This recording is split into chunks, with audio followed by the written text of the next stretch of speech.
Welcome to the NPA. Take two. I'm Chris. I'm going to be facilitating the meeting tonight. Steering committee members Jessica Hyman, Tony Giannoni. Welcome to the NPA. Take two. I'm Chris. I'm going to be facilitating the meeting tonight. Steering committee members.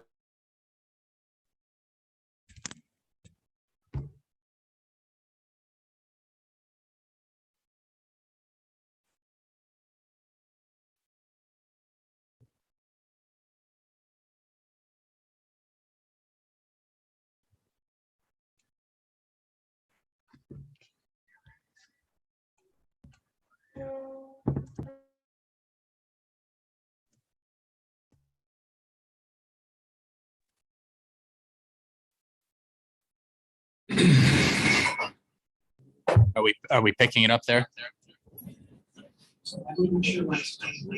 Hello? I think Charlie is not muted. Yeah, Charlie. Are we picking it up there? Hello? I can hear and see. I don't know about anybody else.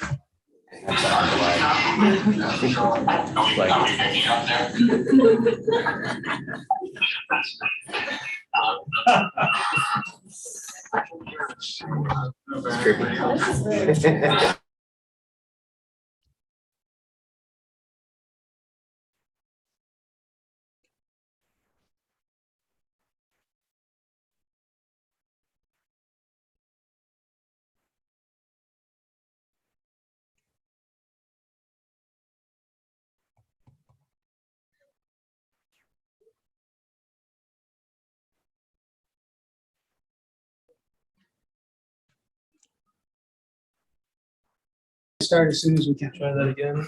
So what's that for? Red Sox games. Testing 1 2. Testing 1 2. Seems to be good. Start as soon as we can. Try that again. What's that? Red Sox games. Testing 1 2. Testing 1 2. Good.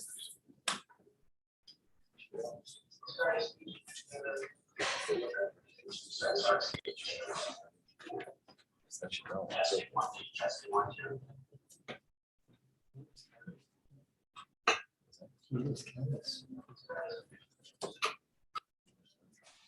Running out of time.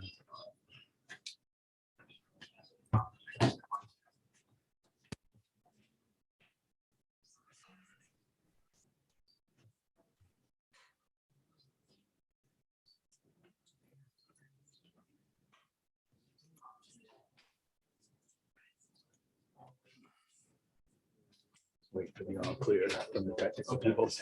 Yep, we're good now.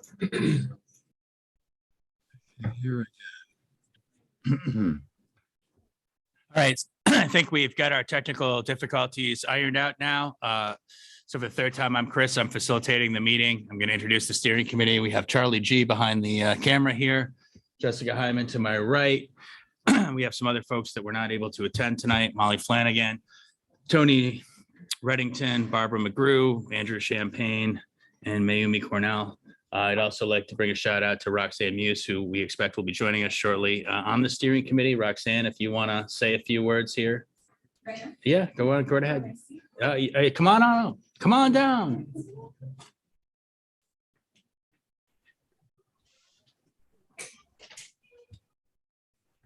Hi, does this work? Or Yeah, doesn't matter. Doesn't matter. Cool. Yeah. Hi. My name is Roxanne Muse. I've lived in Burlington and in Ward 3, and actually in the same apartment for the past 7 years. So I'm pretty rooted here.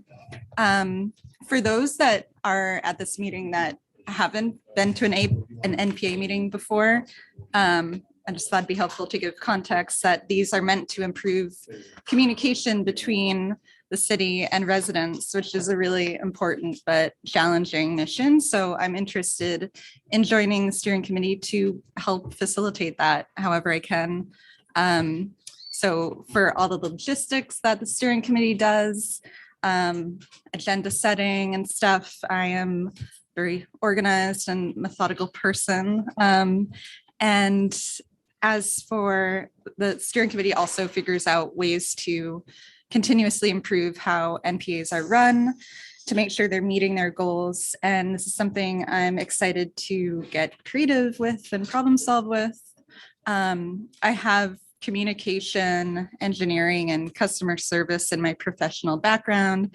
And I currently work as a technical writer and editor. So all that to say, I love when things are well organized and well communicated, thoughtful, and focused on people. So I did sit in on one steering committee meeting so far to just make sure it's what I thought it was. And so I feel like that confirmed that this is something that I would really enjoy and feel like I could really contribute to. So thank you. Thank you, Roxanne.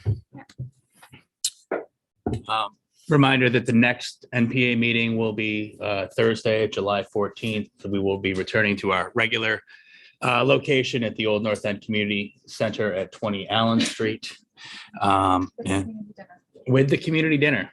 Very important. So yes, so without further ado, we'll transition into the public forum portion of our meeting right on time. So if anyone has any thoughts or opinions they'd like to share, feel free to come up to the mic and speak your mind. We have a request that you keep it to 2 minutes though. And for folks here in the room, I'll be keeping time. I'll be giving a green when there's 30 seconds left and a red when the time's up. Yeah.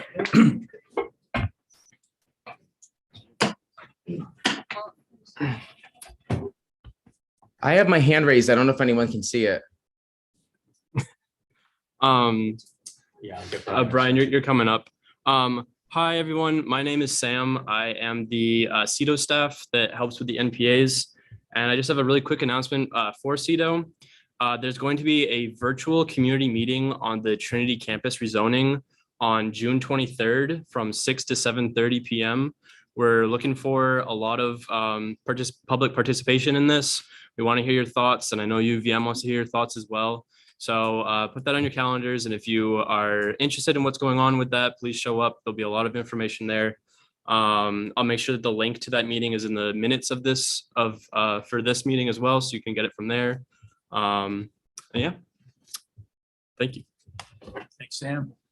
Anybody else have anything that they'd like to chat about for public forum? Right here, sir. Yeah, should I? Yeah, come on up. Hi, everyone. My name is Ryan Adario, and I live just across the street in the Vermont house.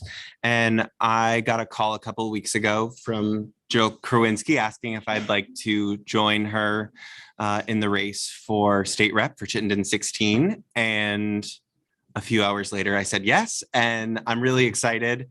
I lived here for about 6 years now, and I have a background in affordable housing and advocating for survivors of domestic violence, but a lot of people know me around town for teaching dance, which I've done probably at every school you could think of.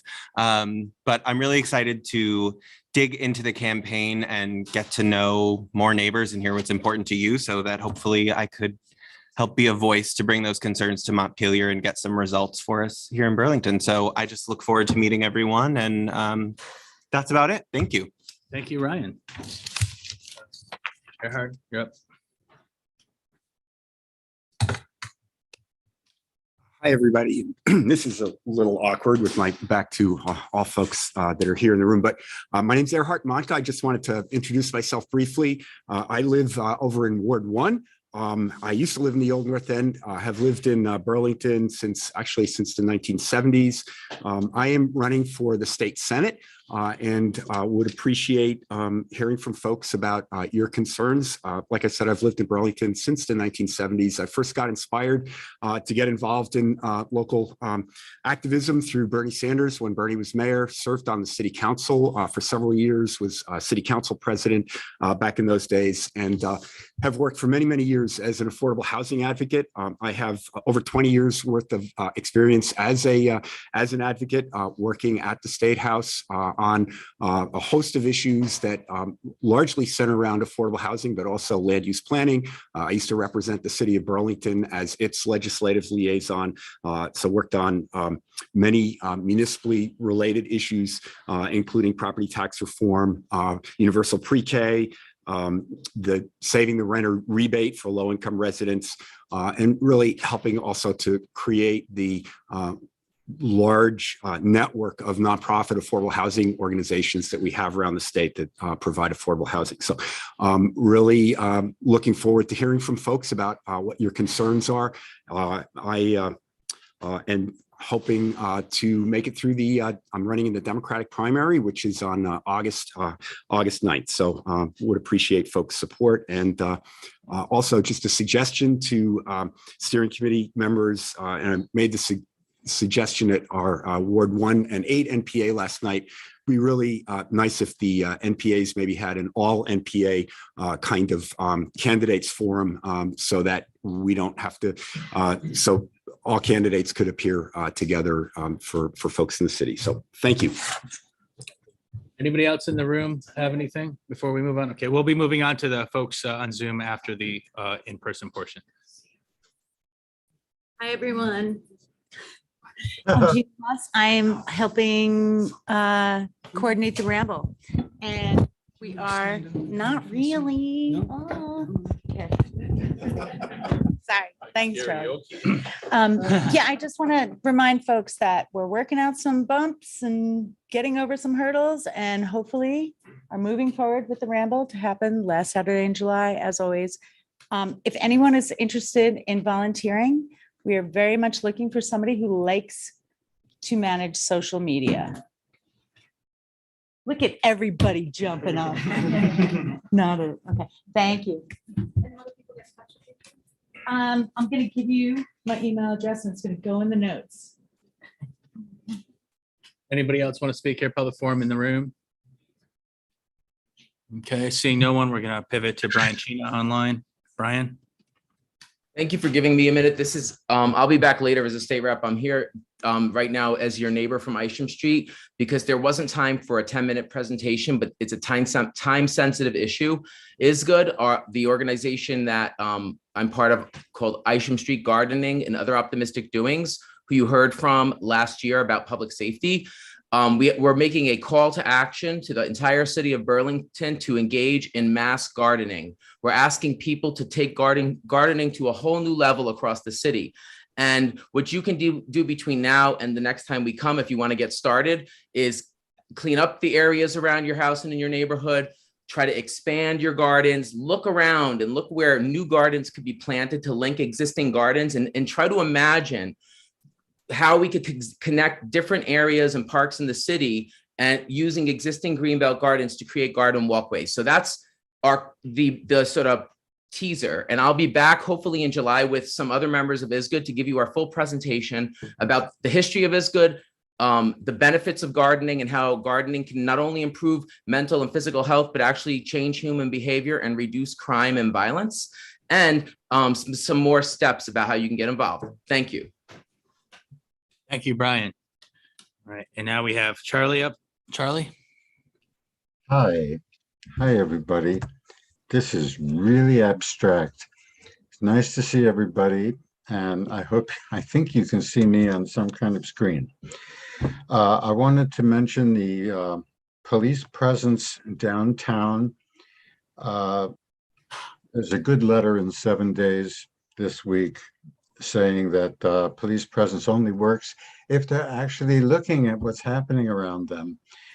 2 bikes sped by 2 policemen on Church Street, and they didn't mention to the bikers that there's a $50 fine, and they certainly didn't give them a $50 fine. They continued talking. I saw skateboarders in City Hall Park, and they were happy and everything was fine, except there's no skateboarding in the park, and there was nobody there, like a police presence, for instance. I've heard people complain about folks in the park gathering, yelling, perhaps, fighting, perhaps. I haven't heard anybody complaining about all the police. I haven't seen any either. Haven't seen any police. I think there should be a downtown ward. Ward 3 goes all through the old North End and all the way over to King Street. And I think maybe Main Street to Pearl, Union to Battery, that could be considered downtown. And it's certainly not, well, it's not, North Street is not the center. It's not a major artery for us. It's hard for me to get over there. I'm older than I look and more feeble. But I think a downtown ward would be very good idea because we don't really get to say much. We can't speak for the old North End. We don't even see the old North End. They're putting up a nice big building right on the other side of the building in front of me. And it's nice and tall and it'll probably block whatever they put on the site of the pit. If they do fix the Great Streets project, they start that, they fix the sewer ravine perhaps first. I believe they should start at the top and make sure that the ravine is okay because they have to at some point. And I think we don't want them to run out of money while they're working on the sewer ravine. They were working on the part in Pearl Street. Charlie, Yes, sir. I think Yes, we're hitting the 2-minute mark here. sorry, this is set up so that I can't see that. But yeah, I think we should start at the top and then just go downhill from there. All right, thank you, Charlie. Anybody else online has anything to speak at public forum? Okay, seeing none, Yes. we're pretty, wait. Did I hear somebody?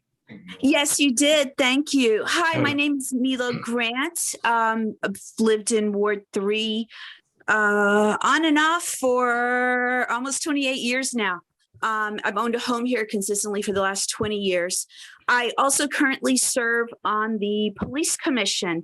And I just wanted to mention a couple of quick things to my neighbors. As we know, everyone's well aware of the staffing issues at the our local police station.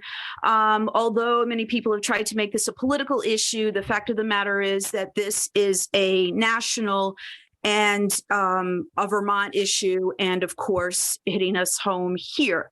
And as we struggle to find local solutions, there are some things that we're going to need to do as a community to be the eyes and ears for our officers. So if you have something that's been stolen, because there are certain things that are not preventative. I've said it multiple times, you can put 100 officers on the street tomorrow. They cannot be next to every unlocked door, every unlocked car, every bicycle that is improperly secured, tools that you may leave on your porch, etc. So we're all going to need to be mindful as we've hit in the season of more crimes of opportunity. From what I have seen and heard from my neighbors, it has really increased this year. We are all very much aware of the increase in drug use in our community, and that certainly plays a big part in it.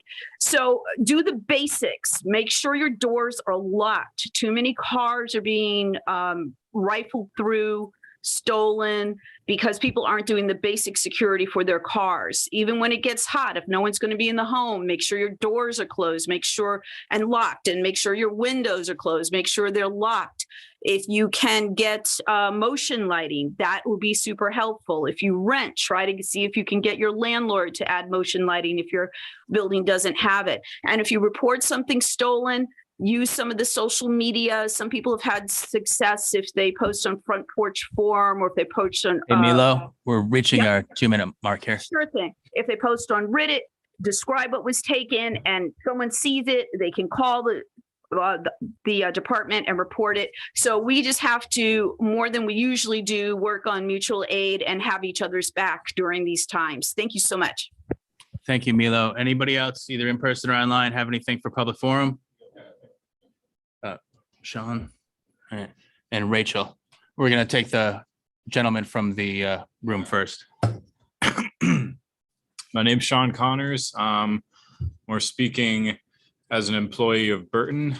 And we pretty much see everything. We come into work every day, and there are people underneath the building. There are people in the park.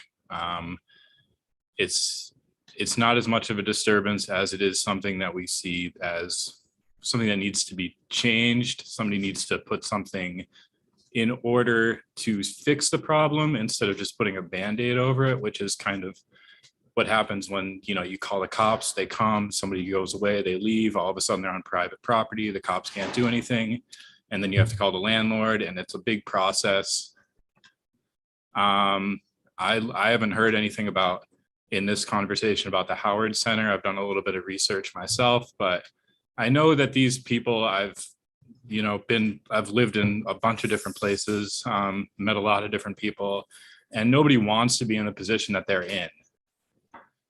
So I bet if you asked them, they would give you kind of an idea of what, you know, they would need, the tools they would need to succeed and get out of the current position that they're in, whether it be addiction, whether it be mental health issues. And I think expanding or doing some kind of change with the Howard Center would be very, very helpful, because like I said, these people, they don't, I hate to say these people, but that, you know, they don't want to be in this position and they want help for the most part. And if we can give that to them, then we don't need the cops in the fire department to come down every day because there's an overdose in the public bathroom, because that's extremely sad. And I think if we can lessen that, then we won't have that same experience on basically a daily basis. And that's all I have to say. Thank you, Sean.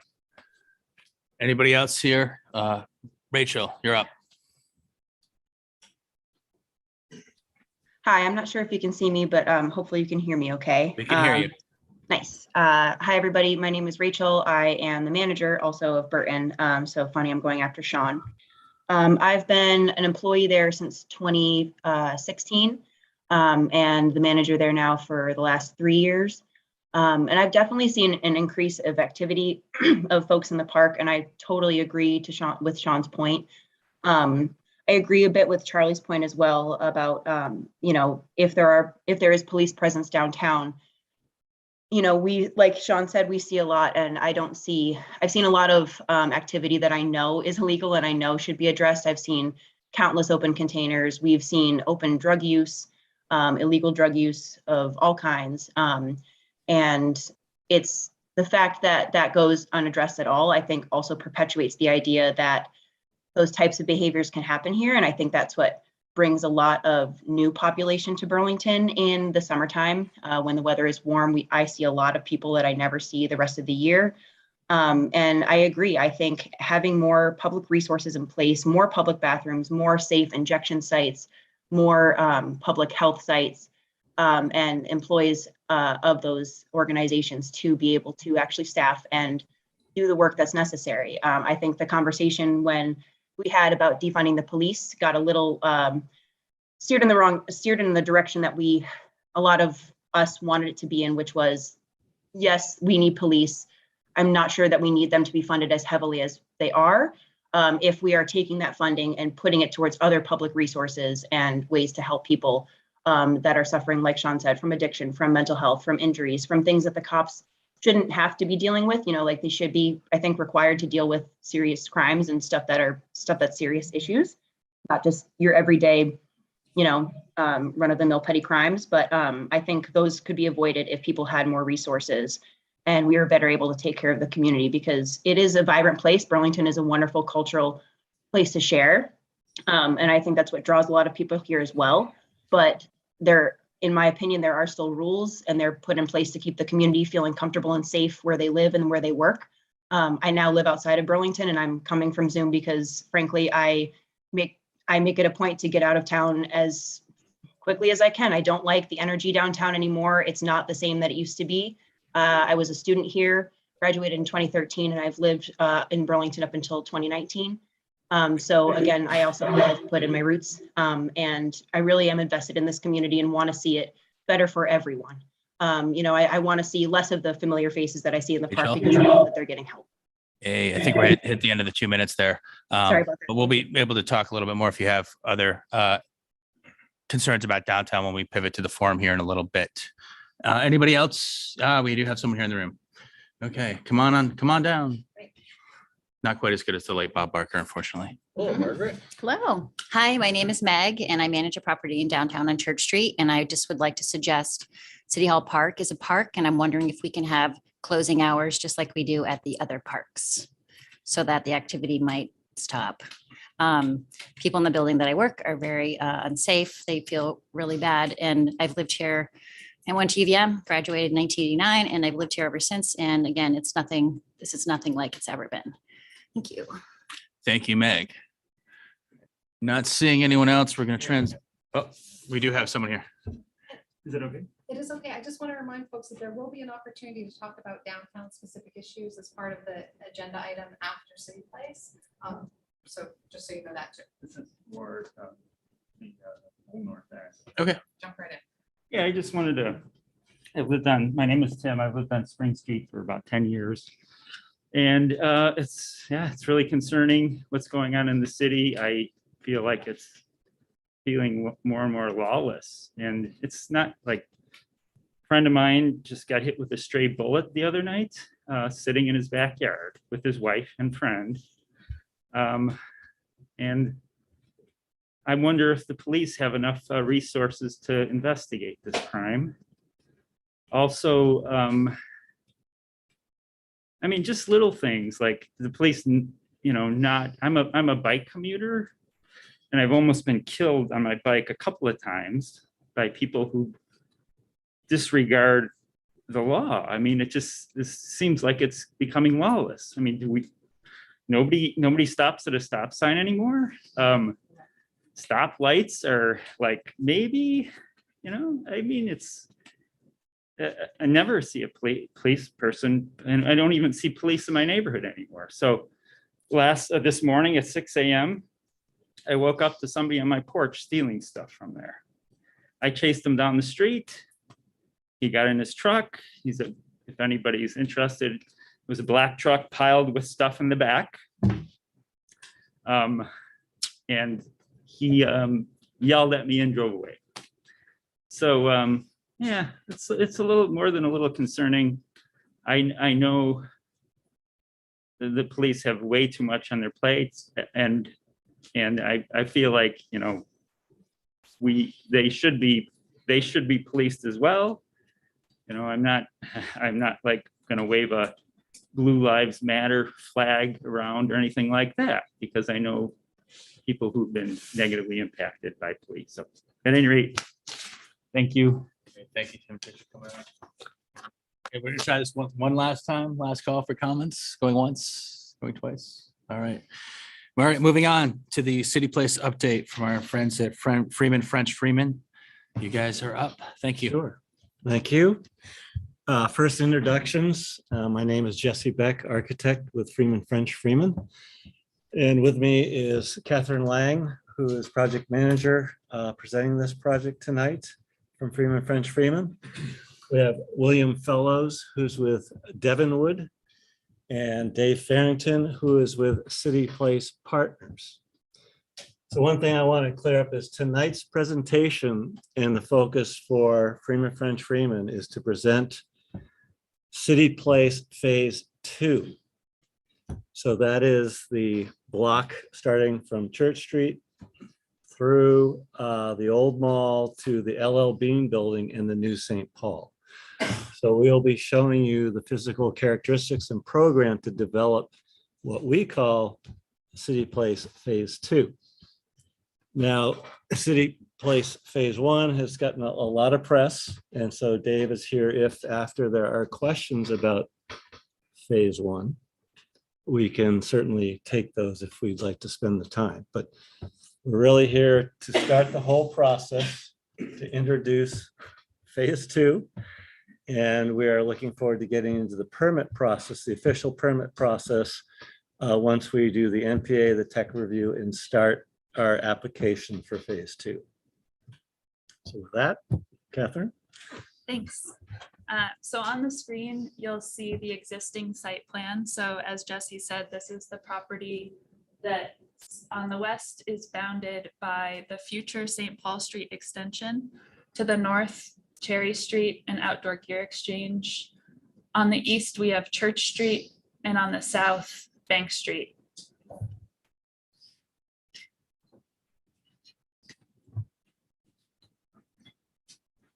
So this is the proposed site plan. So it's really redeveloping that property that was LL Bean and the remaining portion of that Burlington Town Center Mall. So again, this is the proposed site plan. We have the future St. Paul Street on the west, phase one abuts it even west of that, Cherry Street, Church Street, and we're really today focusing on this portion of the property here. So we have NBT Bank and the Farmhouse Grill immediately south of us. And so I'm going to run through the floor plans one by one, starting at the basement and running all the way up to the roof. But I'm including this section here to just give a brief overview of the program of the building. So on the left portion here, this is the west, this is St. Paul Street. And on the east here represents Church Street. So we do have one level of underground parking. And then we have at the ground level is primarily retail, and there's a pedestrian arcade that connects Church Street to St. Paul Street. On the west portion of the building, you'll see primarily a hotel function, and that goes up to the 12th story, which has a restaurant and bar. And then on the east portion of the building, overlooking Church Street, there are 4 stories of residential apartments proposed. So I'll run through the floor plans now, just starting at the bottom and kind of working our way up. So on the basement level, this is at the same elevation as the existing downstairs of the Burlington Town Center. So we're proposing to redevelop that into a parking level. It is accessed by a garage ramp on the south end of that St. Paul Street portion of the site. It does have some elevators and pedestrian stairs, but primarily a parking level to house 103 cars.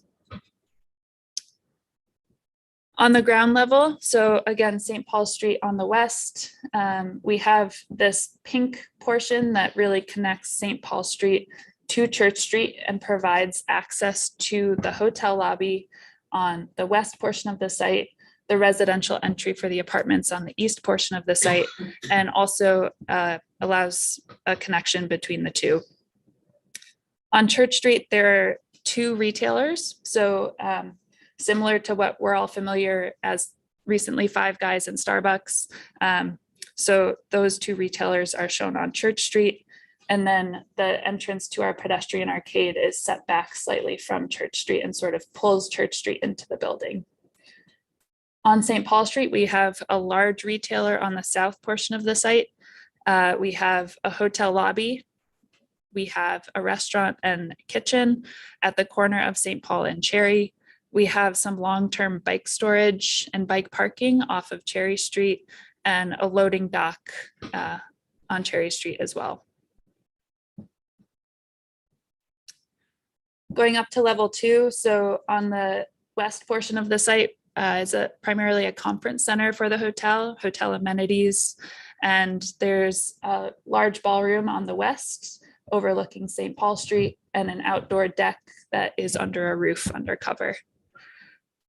Boardroom, there's a kitchen to sort of service those functions on this level and other hotel amenities. And then on the east portion of the site, we start our residential floor plans. So we have 4 units on this level and residential amenities as well. Going up one more, so level 3, that's where we start our sort of traditional hotel block. So it steps back just over 40 feet from St. Paul Street to where we hit that hotel tower. So we're utilizing that large roof space as a green roof. It'll have public access or hotel guest access points to enjoy that green roof. And then some of the hotel rooms have terraces as well. And then on the east portion of the site, again, it's very similar to the level below. There are 4 apartments proposed. As we go up, levels 3 through 8 of the hotel are very similar. It's really just that typical hotel block that we're seeing. And then on the east portion of the site, we have an additional 2 levels of apartments that are stepped back 20 feet from Church Street. So the apartments on level 4 have a terrace overlooking Church Street, but otherwise similar to the levels below. So this site actually straddles 2 of the form districts in downtown Burlington. So in Form District 6A, the language states that a building can be up to 160 feet tall. So the portion of our building that is within that form district goes up higher. So this is level 9, and we switched to a bar, just a simple bar hotel design to adhere to that form district requirement. This sort of L portion of the hotel stops at level 8 due to the height restriction. On level 10, we have hotel suites. So some of those hotel suites have terraces that are inset into the building. Level 11, we go back to a hotel block with additional suites and some outdoor deck space. And then level 12, we have our restaurant and bar and our rooftop deck, in addition to some mechanical space that will service that hotel function. So this is the overall roof plan. You can see just the levels of the different roof areas. On the west portion of the site, that level 2 green roof down below, and then the hotel tower is set back from that St. Paul Street area here. We have the hotel coming up to level 8 in the portion of the building that is in Form District 6. And then on the east portion of the building, that residential portion of the building comes up to level 4. So these are elevations. So materials wise, very similar to phase 1. So a lot of brick, a lot of limestone, some granite at the base, and some metal panel accents. So this is Church Street. So Outdoor Gear Exchange is here. This is our building. So a limestone podium. On level 1, we have on Cherry Street, the restaurant and the bike parking in this location. And then up on level 2 would be the hotel ballroom and amenities. That building taking the place of what was most recently occupied by LL Bean. Correct. So this portion right here that I'm sort of wanding with my cursor is currently LL Bean. So that The LL Bean structure as it building. currently exists will be going away. Correct. Okay. Yep. So then on top of the podium is the hotel tower, and that is primarily planned to be a red brick structure with limestone accents and metal panel as well. And then when we get to the top level, that's that rooftop restaurant, bar, and in this case, the mechanical space. On Church Street, again, similar materials, so limestone and brick, as well as glass, wood, and metal panel accents. So the Church Street, what is currently the entrance to the Burlington Town Center Mall, would be replaced with this building, which is has the retail frontages on the ground level, the recess to enter that pedestrian arcade in the center there, and that is clad with wood accents. And then above that, 2 levels of apartments that are designed with a limestone facade, and those windows have some metal panel accents. And then stepping back the 20 feet, once we get up to level 4, it would be a brick building on Church Street behind. And then you can see the hotel tower beyond. South elevation. So in this view, it's almost like we're standing on Bank Street and looking through the NBT Bank and the Farmhouse Grill. So those buildings would be in front here. So this building is beyond those. But we have the 2 stories of limestone podium, again, the hotel tower and the steps where we go from Form District 6A to Form District 6. This portion of the building, so there's sort of an air gap here separating the hotel and the residential portions of the building. We have metal panel in sort of that recessed area, and then the brick and limestone at the residential portion on Church Street. And then St. Paul Street, so this is the west elevation. This is the new St. Paul Street. This is what you'll see of this building from there.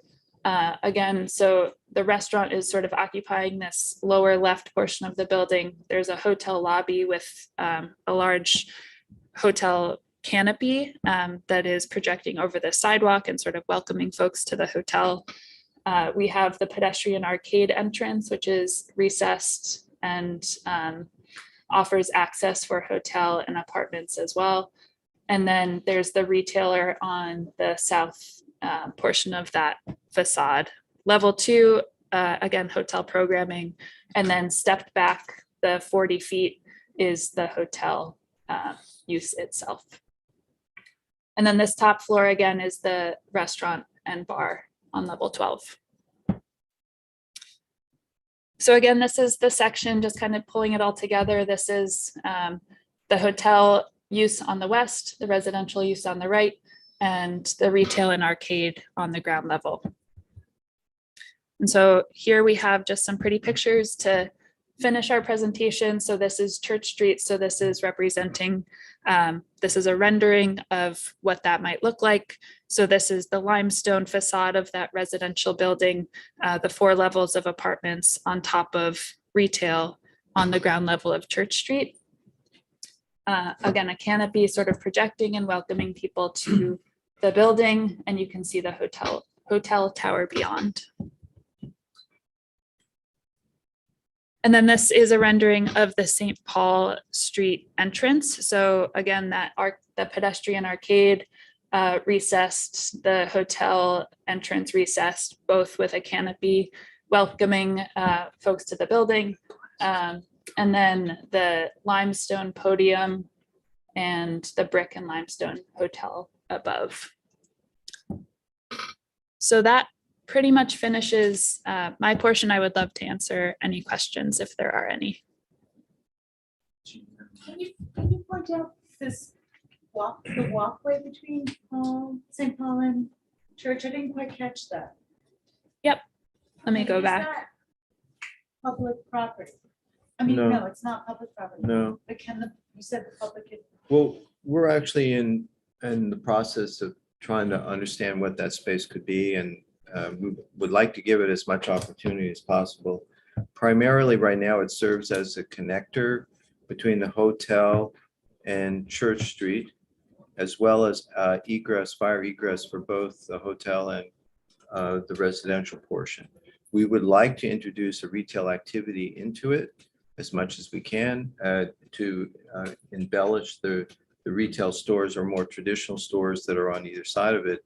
But right now it is a connector for use right now. And we are talking with several hotel entities as to how they would like to see that developed.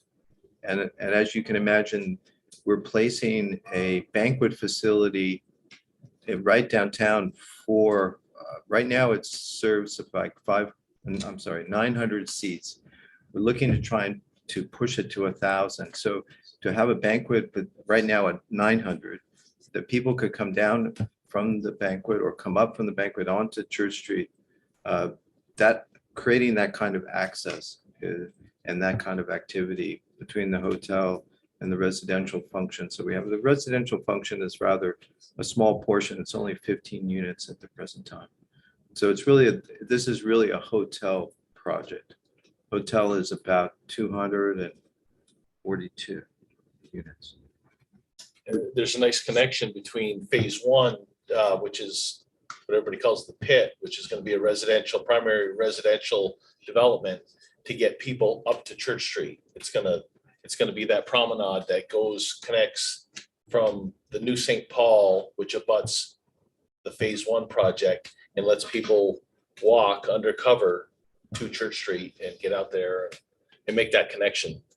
So there's probably 600 or 700 people that'll be living in phase one that can get directly to Church Street, to the shops and the restaurants and everything, through what we know now is like the main street level of the existing mall.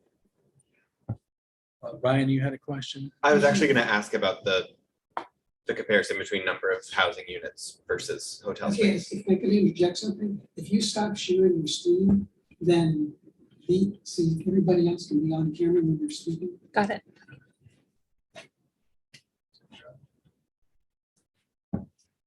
Is that better? What's the total number of residential units in this development? In phase two, there are 15. I think in phase one, there were 420 or so. Yeah, 426, something like that. By permitted. So that's a lot of downtown units. Yeah, it's going to be a nice connection from the lot 2, which is where the old mall used to sit, the 2-story mall, straight to Church Street. That promenade that connects the new St. Paul to Church Street, in between what was, like Catherine said, the Five Guys and Starbucks. It's going to be wide open right to.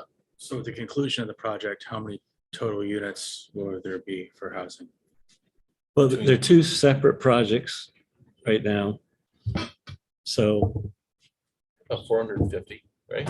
Roughly. Yeah, there's 15 residential units in phase 2 that we're presenting tonight that are primarily accessed off Church Street and this arcade, and then a hotel.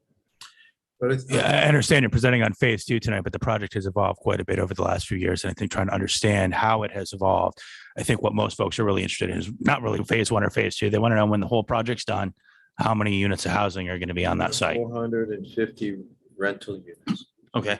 And Between phase 1 and phase 2. Yeah, phase 1 and phase 2, because then there's the third block, which is currently the high school. Where Macy's is. It's probably not on anyone's radar. Okay. Yes, I'm going to take the question from the lady over there. The parking on the ground floor is going to be for the hotel. Right, and all of the units that are being built, where are those residents going to find parking? Well, the parking is in the basement. It's not on the ground floor. It's in the basement, and it's primarily for the hotel use. That to be honest, that hasn't really been totally fleshed out. There is right now, as far as city ordinance is concerned, there's no parking requirements for residential use in the downtown at all. And in terms of phase 2, we're only adding 15 units to the project. So, but that's the way it stands right now. So I heard sort of 2 different things about the arcades. So is it clear that it's going to connect phase 1, or that's to be determined after? The new St. Paul Street is open air between the two parcels and a real street. So the arcade is only on the Church Street to the new St. Paul Street. Right, I understand that. And I was asking about whether or not that's going to be open to the, like, there was some mention of that possibly being a way to connect phase 1 new residents to Church Street. But I also heard that there's a little bit of ambiguity that, like, the hotel might determine how that arcade is used. Is that correct? That we don't quite know? Both of those things are correct. Yeah, okay. So there's a little bit of confusion about whether or not that will be open to people getting through. But there's no physical connection between phase 2 building and phase 1. Like, Well, but there is, I think that we like the overlay of all those things together. The question is, and the reason I mentioned the hotel has to have a say in how it's used, since they're the major user of the property. I think the connector naturally, there's a crosswalk that goes across St. Paul, and it's directly opposite of public access to the parking that's in phase 1. And naturally, people can come out of phase 1 residential and either walk down Cherry or walk through the phase 1 project to Church Street, as well as the banquet facility and the actual hotel users within the phase 2 project have the opportunity to come out of the property and directly onto the street through the arcade. So, and right now we're, there are issues, how it's controlled, how the security is managed, how to best operate the retail component within the arcade, how the fire egress is going to be handled, and how the hotel wants to see egress, that we put a concierge directly at Church Street and St. Paul, or there's some kind of key card access. There are a lot of things up in the air right now, but the idea is to try and make all these things happen within this connector that is internal between Church Street and St. Paul. I just had a quick second question. I know phase 1 and phase 2 are different projects. Do you have a sense of how? The total number, I think, is 88 affordable. Phase 1. Yeah. All right. We are out of time on this subject. We'll let you finish your question. I'll take one more question after that, but you can answer. So in phase 1, we're building the 88 affordable units, which was based on the 20% that was negotiated with the city and the developer back in the development agreement. So it's going to be 88 units. Our final count in phase 1 is a little bit in flux right now, but we feel that it's the 88 units that will be built, and we're working with Champlain Housing Trust right now, will be enough to cover the 20% requirement for whatever market rate is built in phase 1 and phase 2. Take your question. How many hotel rooms? Approximately 250. 100 parking spots. Yes. Okay, we will now be moving on to the town meeting on downtown portion of the meeting. We're going to get started here with Chief Murad. We'll make some brief remarks about the safety action plan that was just rolled out, and then he will be followed by Rob Goulding from the Department of Public Works. Chief Murad, come on down. We're gonna give the chief the seats.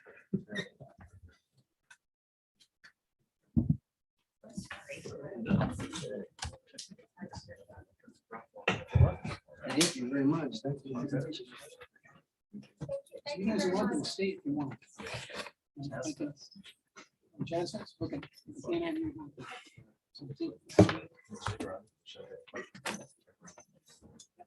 Welcome. Welcome to sit here because we're not sitting here. Thanks, everybody.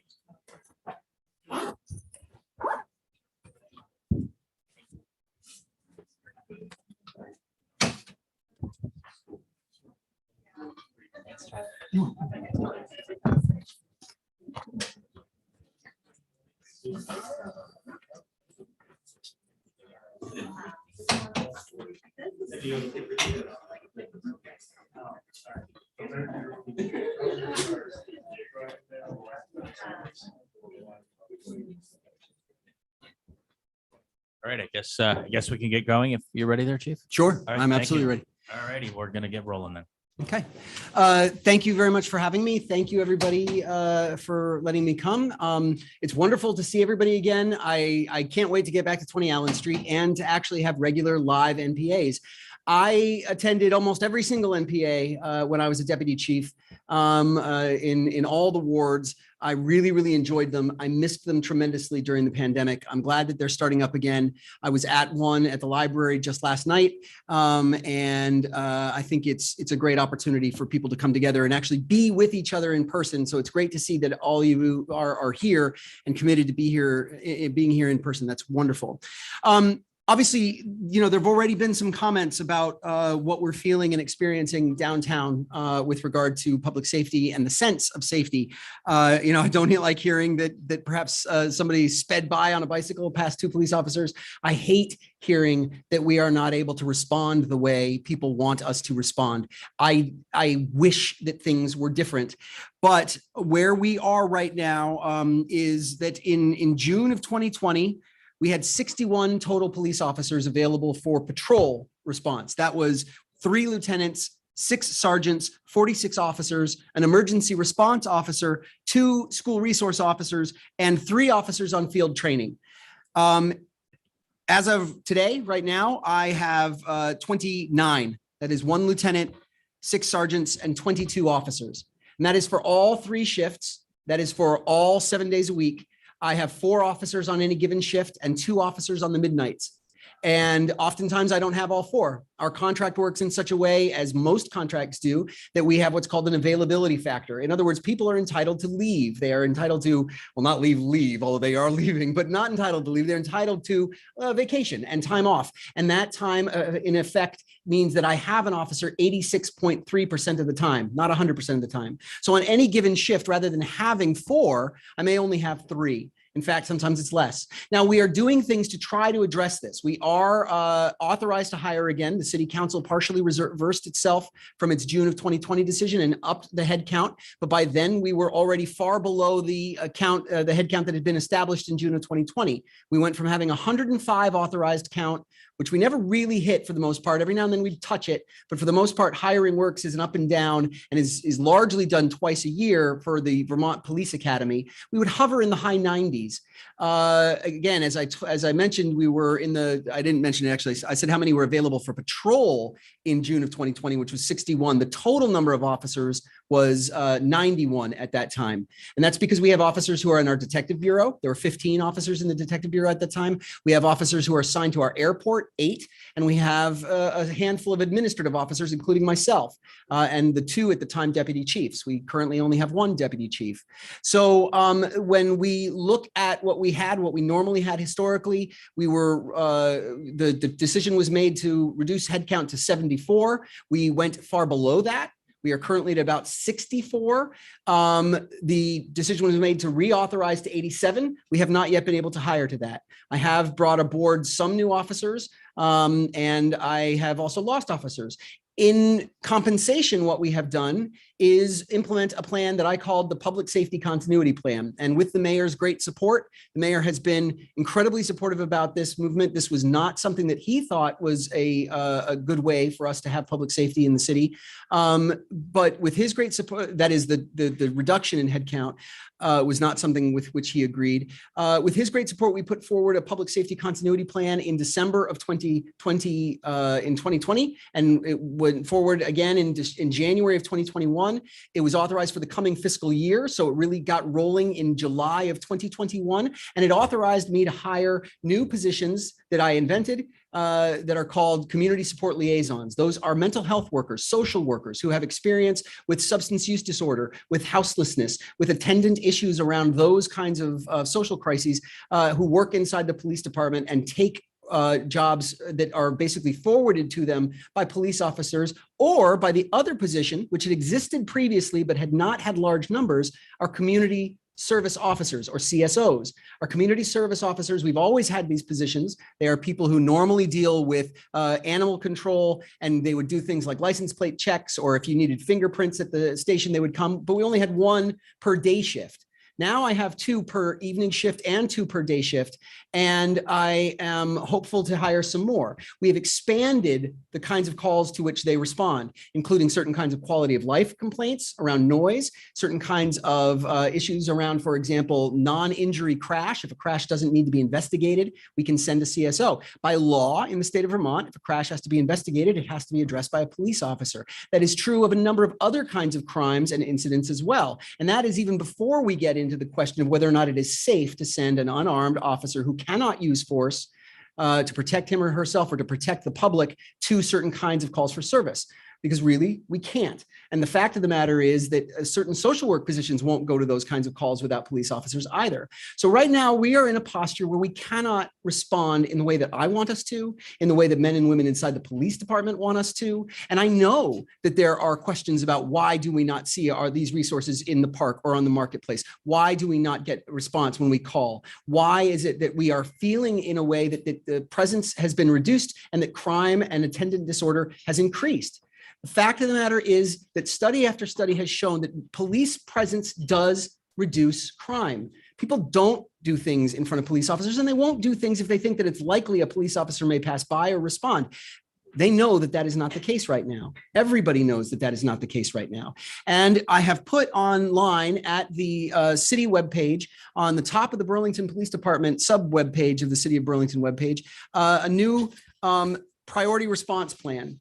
The Burlington Police Department Priority Response Plan is something I was forced to create last May by circumstance. As we really started to fall with regard to resources, as crime and certain kinds of calls for service picked up, as the pandemic began to ebb, we realized that we could not send officers to everything, which had always been the model. The model for dispatch is somebody calls, an officer goes, and we could not do that. And the interesting thing is that calls for service are not up. Overall calls for service are in fact down. A good half of that reduction is driven by a reduction in officer proactivity. We don't do car stops anymore. And some people are saying that they're noticing that with regard to the impact of that with regard to traffic behavior. We don't do car stops anymore. We were for a long time not able to do as many foot patrols as I would like. And those 2 proactive activities alone accounted for about a 50% reduction in about 50% of the overall reduction in total calls for service decline. But priority 1 calls for service, which are defined in this document that again, you can find online, have gone up. They went up in 2020 and they went up in they went up from 2020 into 2021, and they're up already in this year, higher than they have been at any point since 2016. Those calls for service are the ones that need police most, because they're the ones that to which we will always respond. And they're calls that oftentimes inordinately involve our detectives for follow-up. So overall, our resources are stretched, and they're stretched in ways that make us unable to perform the function to which each of us in this police department dedicated his or her life. I took an oath that I take very seriously. We differentiate between sworn officers and unsworn employees, because although everybody in the city takes an oath of office of some sort or swears, only police officers swear that under pains and penalties of perjury, that they will uphold the rules that are given to them. And if they don't, they're actually committing a criminal act. It is an important distinction, and it's one that I certainly take seriously. And I don't like not being able to fulfill the obligation that I've set for myself with regard to our mission as police officers. And our mission as police officers is we keep people safe by preventing and responding to crime and disorder with and for our neighbors. And the response part right now is more difficult, and we have to narrow what we respond to. And that makes the prevention part almost impossible. And I don't like that. The mayor has articulated a plan by which we can begin to dig our way out of this and essentially maybe get to those new authorized headcount strengths in the high 80s within 3 to 4 years. 3 years, I am hopeful. If we can increase our overall recruitment by 50%, if I can increase our lateral recruitment, those are officers from other cities or other states who are already police officers, but can be brought into the department a little quicker than somebody who has to go through the entirety of the Vermont Police Academy and has never been a police officer. If I can increase laterals by 100%, recruits by 50%, and retention by 50%, then we can achieve those numbers over the next 3 years. That is a high goal, but it's an achievable goal. We need to be resourced to do it. And the mayor has articulated a plan to that effect. That is not to say that we are not continuing to double down on and build these other kinds of resources. Again, I'm hopeful that I can move from I currently have 8, I actually have 7 CSOs because one just resigned and went to Connecticut for a different kind of job. But I had 8 CSOs. I'm hopeful to get myself to 10 and possibly 12. I have 3 CSLs. I'm hopeful to get authorization to move to 5 or possibly 6. Those CSLs are amazing, and the work that they do is amazing. And it is really a necessary bridge of a service gap that previously existed. At the same time, Howard Street has gotten itself larger, and the street outreach function for a while had dwindled really precipitously. I will admit that I stole 2 of their street outreach workers, one as a police officer and one to be one of my CSLs, which is great for me because it speaks to the ethos that those employees have, and a police officer who's already been a street outreach worker, terrific combination. But Howard has had to restaff, and they're working on that. They're working on staffing up their first call resource as well, which deals with people who are in crisis. And the city has a plan called the Cahoots.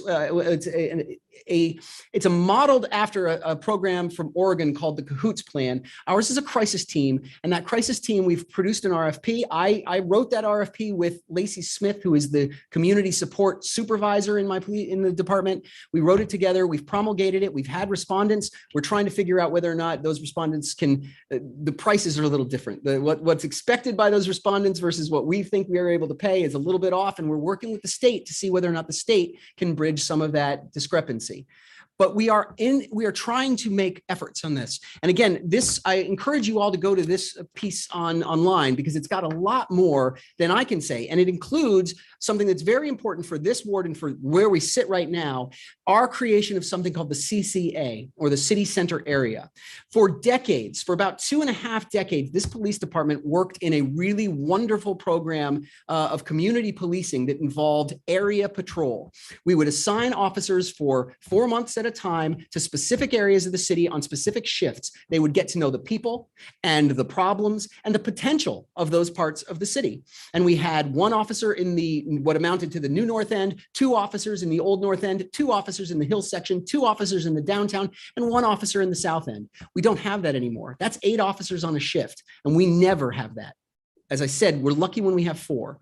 So what we have done instead is create this CCA, or City Center Area. And on days when I have a full shift, I will put 2 police officers in the City Center Area with 2 community service officers, the CSOs. I will put 1 officer in the new North End as Rover North and 1 officer in the South as Rover South. We are able to cover the city to the best that we can in that way. I will be frank, 1 officer for the South End all the way essentially to Riverside Drive and the hill section east of Union, that is not sufficient. 1 officer for the new North End is barely sufficient. And 2 officers for a downtown area that is no longer just the tight core of D, but now encompasses what used to be B area and parts of C area as well, is not sufficient. Even when we have 2 CSOs with them. We are doing what we can to put those folks on foot, to encourage foot patrol. But if the radio is cracking and they are being tasked with calls for service, then they may not have the opportunity to do those foot patrols and have the presence that we want to have here. I've hired 5 beach and parkers this summer. It's the first time since the pandemic. Those are generally younger, but employees. Oftentimes they're college students who are who are on summer. And it's a wonderful job. You certainly get your steps in. They wear bright yellow shirts. They're on bikes. They work in the beaches and the waterfront and the bike path and the marketplace. I've got 5 of those that are in training right now. I'm hopeful that we'll be seeing them on the marketplace more as just a projection of presence. They have no law enforcement powers. They can be eyes and ears and carry a radio. The CSOs, again, have no law enforcement powers. They can write municipal tickets for noise complaints, for animal complaints, for public intoxication, but they cannot arrest people, and they cannot use force to intervene in a situation, or even the threat of force to intervene in a situation. And sometimes it is the mere presence of a police officer and that implied ability for force to be applied that is what interrupts and intervenes and causes a situation to stabilize and stop. That said, obviously we take those uses, the times where we do have to use it, very seriously. I do a lot with regard to transparency. In addition to this report, that's the head of the page on the city park website, there is another entire page called Transparency and Data, which has a plethora of different reports. I make monthly reports to the Burlington Police Commission. There is data there with regard to calls for service, with regard to volume of calls, with regard to staffing, and every single use of force that my officers engage in is accounted for as a narrative with data about who the subject was, about who the officers involved were, and about the situation that led to the use of force and a description of it, every single one. And I'm hopeful, I've been trying to do this for quite a while now, and it's starting to sound a little old, but I have been trying to hire a redaction specialist so that I could have somebody who can actually allow me to put out body camera of certain uses of force as well as a regular occurrence. So that's a lot, and I can open it up for questions. We still need to hear from Rob from DPW, so we'll turn the yes. microphone over to Rob, and then we will move on to the Q&A portion here. Thank you, everybody. It's always hard to follow the police department. Thank you to Ward 2 and 3 for having DPW back. We were here last month talking about construction and building infrastructure. I think maybe a key thing to talk about today is how we maintain infrastructure and DPW's connection in the downtown to your quality of life. I had a presentation prepared. I'm happy to just kind of walk through what I was going to talk about if it's not already up. Chris, not a big deal. I might pull my phone out, not to be rude, just to make sure I hit some of the key points that I think are on your mind. Oh, great. So I'm going to run through this. There's a lot of slides, but I'm going to talk super quick. DPW in the downtown. We have an active everyday presence in the downtown. Start to finish of your day, we are trying to make your day better. We are trying to build up the quality of life in Burlington. As I said, last month, we talked about a whole bunch of construction projects. Right now, I want to talk a little bit about what we do on the day-to-day.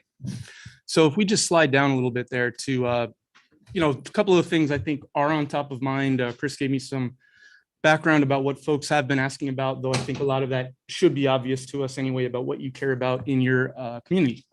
So we manage quite a bit of infrastructure in the city, and we'll slide down here just to quickly show you that we've got 95 miles of roads, 130 miles of sidewalks, 75 signalized intersections, which are growing by the year, thousands of parking spaces, 3 garages, multiple parking lots, many parking signs, crosswalks, cabinet boxes that control those traffic signals. We manage a lot of things in the public right of way. It is our job to make sure that they stay in good shape and that they meet your priorities for your community. So we'll slide down a little bit on this presentation just to let you know, because I think it's often not as transparent as it could be about how we do what we do at Public Works. So what informs our work? Certainly, I want to make it clear that residents inform our work, whether it's through See-Click-Fix, whether it's your votes for city councilors and their votes at city council for the projects or the funding that we get available to us. That dictates the projects we do, and that dictates the maintenance we get to do in the right of way. Much like you've heard previously tonight, resources are always an issue. So we do want to do as much as we can, but it is always a resource struggle with the number of employees we have, the number of employees who may be injured during some strenuous work, the kinds of snowstorms we get, the volume of snow we get. A lot of things dictate what we get to and how often we get to it. But one of my goals for today, certainly any questions you have, however they're, whether for the chief or for myself, one of my goals is to take away some information, bring it back to our team to see where we might not be meeting some of the things that you expect of us, to see if there is anything we can be doing differently. So I'm going to slide down. You can go right down to that sidewalk rebuilding slide and just say, we have been building a tremendous amount of sidewalk over the last 5 or 6 years. I think this is a priority of the communities. If you were here last month, you would have heard me talk a little bit more in depth about that. I'm not going to say that much about it under the expectation a lot of you were here, other than to say we have a couple dozen streets in wards 2 and 3. And I know we want to focus on the downtown today, but a few dozen segments of sidewalks, not entire segments of sidewalks, but big segments of some problematic sidewalks that we will be addressing. We have tripled the amount of sidewalk we do rebuild every year. That is thanks to voter support of some critical bond votes that have come up a few times over the last 5 or 6 years. One of the things we hear a lot about, and I think might be top of mind, is trash management. We have 100 employees at DPW. We have a 20-person, give or take, depending on the season, 20-person street maintenance team. That street maintenance team is responsible for everything from snow management to recycling to unclogging storm drains around the city, to building the sidewalks, to fixing potholes, to patch paving during the good months when the asphalt plants are open. So they're a busy crew. We do have from 5 a.m. until usually about 2 p.m. I think it's 2 p.m. One of our staff members at least walking the downtown core, roughly Pearl to Main, roughly Battery to South Union, at least 5 days a week. The goal is 7 days a week. Snow, injuries, other things can prevent a full 7-day workload for us to manage trash. When I say manage trash, what are we doing?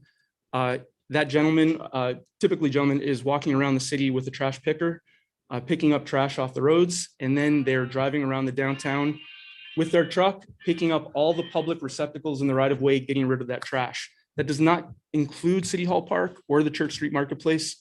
Clearly, we will all work together as we need to, but they do have separate trash management practices. So a little bit of overlap, a little bit of non-overlap, but certainly we'll all work together. I'm going to keep going. I know graffiti is a major concern of the community. I do want to point out that DPW has a very interesting, distinct role as it relates to graffiti. Typically, our responsibility for graffiti management lies with parking signs, the garages, parking infrastructure like cabinet boxes at the signalization, things like that. Our partner department, the Department of Permitting and Inspection, will typically handle the volume and the balance of all the other graffiti. Now, they work right down the hall from us. There is overlap. We do not pass the buck. I would bet that you may not feel, and a lot of folks may not feel, it is getting attended to as quickly as possible. We hear that, we feel that, and we see the graffiti issues. Public Works alone will respond to about 700 graffiti marks on signs every year. That is a lot of person power. And I think we estimated that that's about $100,000 of labor and material costs per year just to get to the signs that are being graffitied over, not necessarily even the parking garages, which are 24/7 facilities and are a challenge to manage. Speaking of the downtown garages, not sure if that's a core concern of folks here. It might be very much, but the downtown garages, we have significantly increased the budget for security and for staff to be on site through the night at downtown garages. We know that is a core concern. We hear it, we've just heard it. So we focused on that in our budget to make sure that that is responsive to community's needs. We do have high acuity cameras in the garages that are on 24/7 filming what is going on in the garage. We're gonna put up obvious signage so folks who may have ulterior motives in the garages understand that there are cameras all throughout the garages, as well as enhanced lighting, which we have recently repaired quite a bit of, and just a few years ago installed this enhanced LED lighting in the downtown garages at the waterfront. So that's Lakeside and College Street Garage. I know that there have been questions about parking changes. Why isn't there parking in some places? Why does the kind of parking change, such as a vehicle loading zone, a truck loading zone? The DPW Commission has ultimate authority. We are the, if you will, technical experts, where if you have a concern, or if you are asking us for a change, we will evaluate that from a technical perspective, a safety perspective, a lighting perspective, a sightline perspective, and ultimately a financial perspective, bring our recommendation, if you've asked us to look at something, to the DPW Commission, who will ultimately vote as citizen volunteers with the best interests of the community in mind.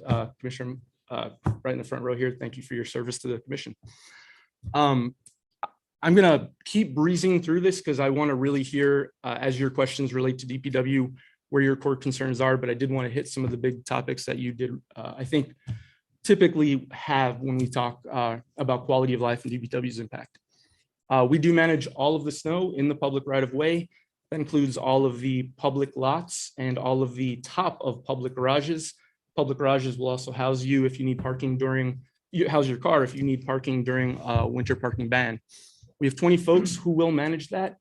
To the extent that other departments have CDL and capable drivers, they will join us in that 24/7 operation when we get snowstorms. I've put down some of our kind of typical response times because I know that is a challenge, especially for downtown residents who rely mostly or more on walking and more on biking, including in the winter, and less on just having a clear road. I know sidewalks are a concern. You can see our response times here, typically once every 5 to 7 hours with a good storm.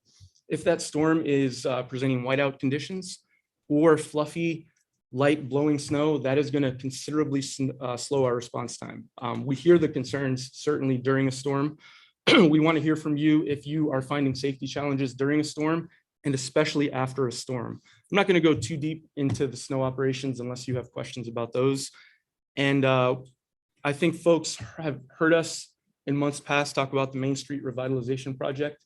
That is going to significantly transform the Main Street from Battery to South Union with a fundamental reshape of the street, wider sidewalks for pedestrians, bike lanes to support multimodal traffic, shorter crossings for pedestrians, stormwater management, and hopefully a beautification of the street with an enhanced tree canopy and all the, I think, wonderful things we think about when we think about urban life. I have a resources page, which if we want to leave up for a moment, I'm happy to, and certainly I'll leave my card if folks want to connect with any of the things we'll make available to you. See Click Fix, VT Alert, and the construction portal are three things I want to make clear are great resources for you to tap into if you want information regularly from us. You can always call us. And if you happen to know of anybody with language barriers to the work, to wanting to know about the work we do, we are now partnered with an organization called Telelanguage, which in real time can patch us through to an interpretation service to talk through projects, drinking water issues, or anything that community members want to know about. So we want to make sure we keep spreading the word on our effort to try to reach everybody in Burlington. We've seen the census data and we know how our community is clearly changing. I'll leave it there. Thank you very much for having us back this month as well. All right, thank you, Rob. So we'll be moving into the Q&A portion of the forum at this time. Just wanted to remind folks of the ground rules. If you have a question, please think about it ahead of time and be brief and succinct and to the point. When you speak, we have limited time and we want to get as many questions in as possible. Secondly, we're going to give everybody an opportunity to ask at least one question and participate before anybody else gets an opportunity to ask a second question. And we will be starting with the folks in the room, just as the city council does, and then we will be pivoting to the questions on the Zoom feed. Thank you. Everybody here in the room that wants to go first? Questions? I want to know if we can have access to the PDF form of your slides. Is that okay? Yeah, I should also ask for those of you in the room, if you could approach the table and speak. We did get some feedback that folks on the Zoom were not able to hear some of the questions. So if you have a question, if you could kindly come up to the table. Thank you. Anybody? Well, I will just respond to that absolutely the presentation is certainly happy to share. I know Chris has a copy too, so I'd love for folks to get a copy if you want it. It'll be included in the minutes. We have any questions from online? Good job, you covered everything. I have a question. Okay.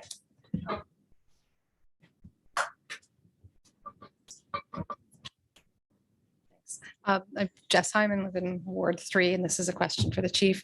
So you talked a lot about the challenges you're facing in terms of staffing and how that plays out.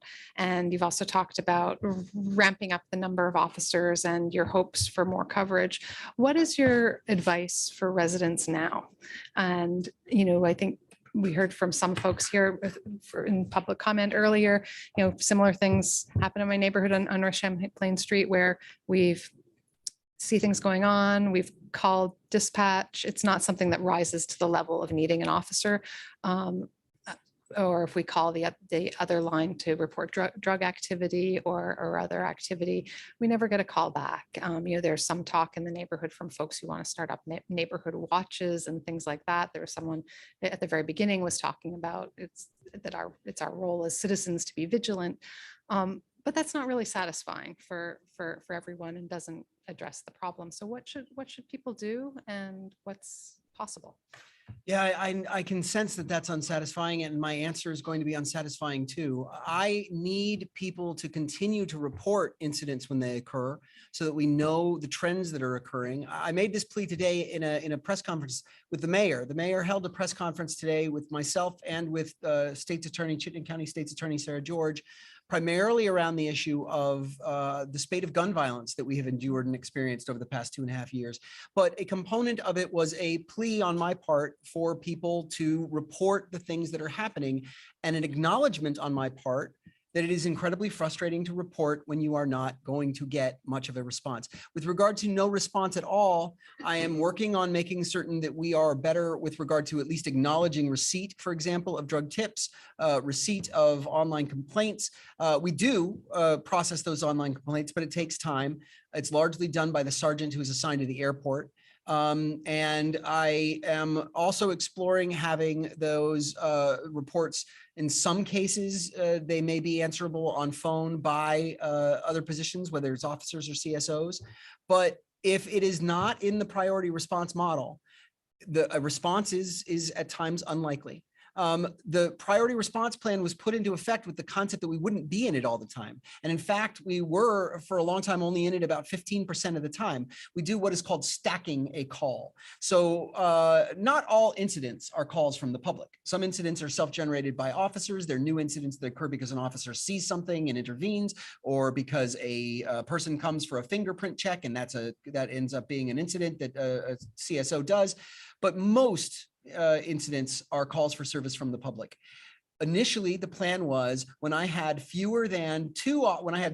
or fewer officers available, because the others had been assigned to other calls, I would stop going to priority 3 and priority 2 calls for service. And priority 2s, there are some that have an asterisk next to them because a burglary, for example, is a priority 2, but not if it's in progress. If you are being burgled in that moment, that is a priority 1 and police officers are coming. But if you're reporting that you were burgled while you were away, that is a priority 2. And we're not going to get to it immediately if other officers are otherwise engaged. And why did I need to have at least 2 officers free at all times? Because the most important calls, priority 1 calls where life safety is at stake, involve 2 officer response. We don't go to a domestic violence call with 1 officer. We send at least 2. And there used to be many more in days past, but we send at least 2. And so I need to have at least 2 officers available at all times for that call. Now, if I have 3 officers on shift, I'm in priority response immediately, because the second one of those officers goes off to do anything, then I only have 2 left, and I'm waiting for a priority 1 call, and everything else will get stacked, meaning the dispatch will say, thank you for it. We will respond when we can. We regret that we can't. But nobody's going to come. You can also report online. Then if a priority 1 occurs and those 2 officers available go to that priority 1, that's it. That's all the city has. And that was a factor before. It is conceivable that we could have such a busy shift that even with 8 officers on a shift, everybody gets absorbed. It happened very rarely. It happens all the time now. So what can neighbors do? I need neighbors to continue to report. We as a city need neighbors to continue to report so that we can know what our status is. We need to be able to say that this is what's actually happening in the city. It justifies not only rebuilding and bringing on new kinds of resources as well, not just officers, but it also justifies the deployment of those resources once we have them. And without that information, we're not going to be as effective. That said, it is frustrating. The other thing that I implore communities to do is to be out in their public spheres. I do not recommend engaging with or attempting to confront people who are committing crimes. I don't really recommend neighborhood watches, although they are a prerogative of a neighborhood. I think there are a lot of things that can go negative with those. I think there are real dangers for them. It depends on how they're structured and what they think their mandate is. If it is merely eyes and ears, if it is a system of neighbors looking out for one another and saying, hey, I noticed that your lights were on last night, even though you're not here, or there's a package on your porch and it's gone, but you're not home from work yet. That kind of neighborhood strength and of coordination between neighbors is a part of a strong community. I absolutely hope that neighbors can do that. But the idea of confronting people who appear to be doing criminal acts, whether that is drug dealing, whether that is committing some kind of vandalism, et cetera, it has to be done on a case-by-case basis. And I would implore people who are not comfortable doing it not to do it. There's a reason why our our atavistic part, the atavistic parts of our brain tell us not to do something. And you feel it in your gut that something is either wrong or that I'm leery of this or downright frightened of this. There's a reason. And those reasons are not things that are bad. We've experienced it as a species to actually accept these things and understand when they happen, and they keep us safe. So I don't want people to try to overcome that, but I do want people to be in our public spaces. We are planning events this summer here in the downtown. I'm hopeful to have that expanded. Councilor Bergman just wrote to members of the city council and others encouraging events to be done in other parts of the city, including Roosevelt, including Pomeroy. The more we are out and own our public spaces, the more we own them. It is tautological. It is a self-reinforcing circle. But the fact of the matter is that is how it works. When we are in these places together, we can have them. That is challenging. And what we are learning now is that it takes so much longer to rebuild something than it takes to break it. And we have a broken police department and a broken sense of public safety. We need to hold on to the parts that we have. We need to dig in to hold on to that. We need to then work together to rebuild it in ways that we want. And mere officer presence is not the only answer, but it is the lion's share of it. And that's not a satisfying answer for you, but that's what I have. All right, I'm not seeing any questions here in the room at this time. All right. All right. I haven't forgotten about you, Amanda. My name is Ann Ciccarello. I live on Ward 3. And I just wanted to give some feedback to, first of all, I want to say that C-Click Fix, I've always found to be very responsive. And so I thank you. And in terms of the police department and reporting and, not having the resources to get back to folks, in my neighborhood for about 6 months, we had a lot of significant drug activity, a lot over the winter, and then spring came and everybody was kind of coming out and talking to each other and realized, yes, we're all seeing this. And so some of my neighbors did directly speak to people in a calm way and say, please don't do this on our street, blah, blah, blah. So is that effective? Yes and no. Yes and no. That's not great. But we also started contacting Officer Beal. Yes. And he did respond initially. And I'll be honest, it was hard. I was really happy to get a quick response initially. And then it was frustrating to not get responses after. But I also recognize that you folks are, understaffed and doing the best you can. So anyway, so between neighbors getting together and directly confronting people, which can be scary. And I do think the more I kept encouraging my neighbors, please report, please report, please report, so it's not just one person reporting, and people did start doing that. And the drug activity has stopped at least. And I have to assume, and I did contact Officer Beal to let him know that I've not been seeing the activity I've been seeing, but I can say Did he one. respond? No. I'll work on that. But I did want him to know that we saw a reduction and that we haven't been seeing the activity. I can say though that one day after seeing 3 deals within just a few hours, I totally lost it and went out and confronted. And I recognized that, oh boy, this was probably foolish of me.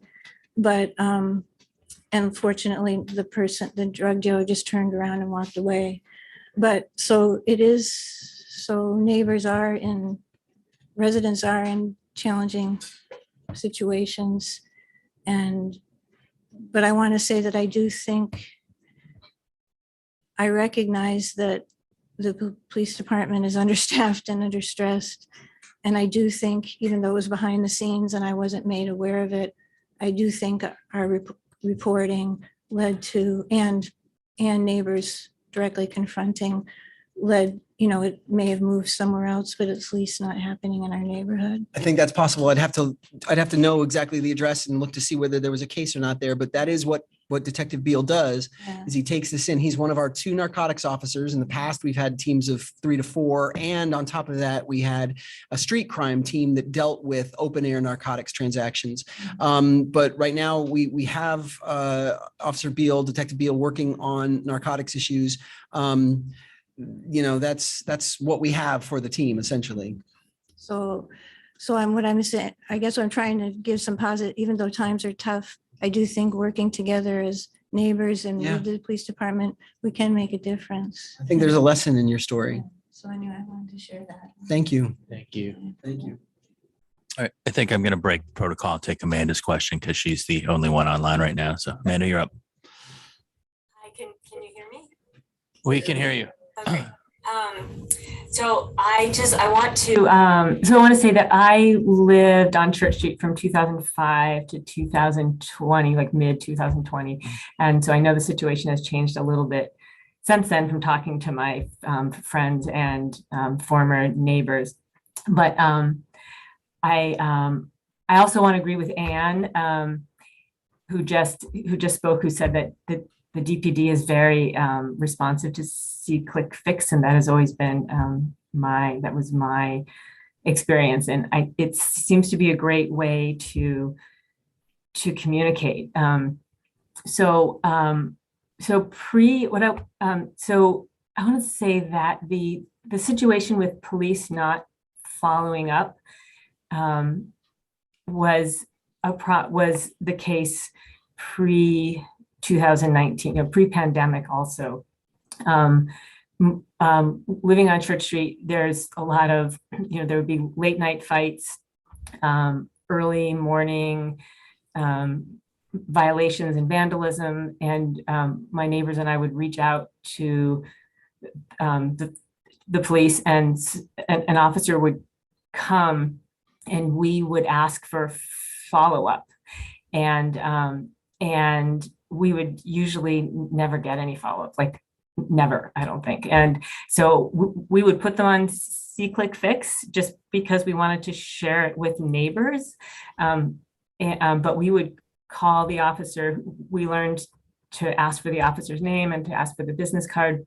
And whenever we tried to reach them, they were usually on nights, because officers, as the chief said, they are on weird schedules and work all night. So they're not working during the day, but there was just never a really good way to get any follow-up. So I'm wondering if they're even before the current crisis. So I'm wondering, is see, click, fix an option? Is there a better option to, for my neighbors? And as Jess just pointed out, her situation, like how much of it was a problem before that wasn't working, and how much of it can be fixed. And I mean, it seems like this is a really good use for non-police officers. It's not violent. It's is this something that the resource officers can help with to provide feedback?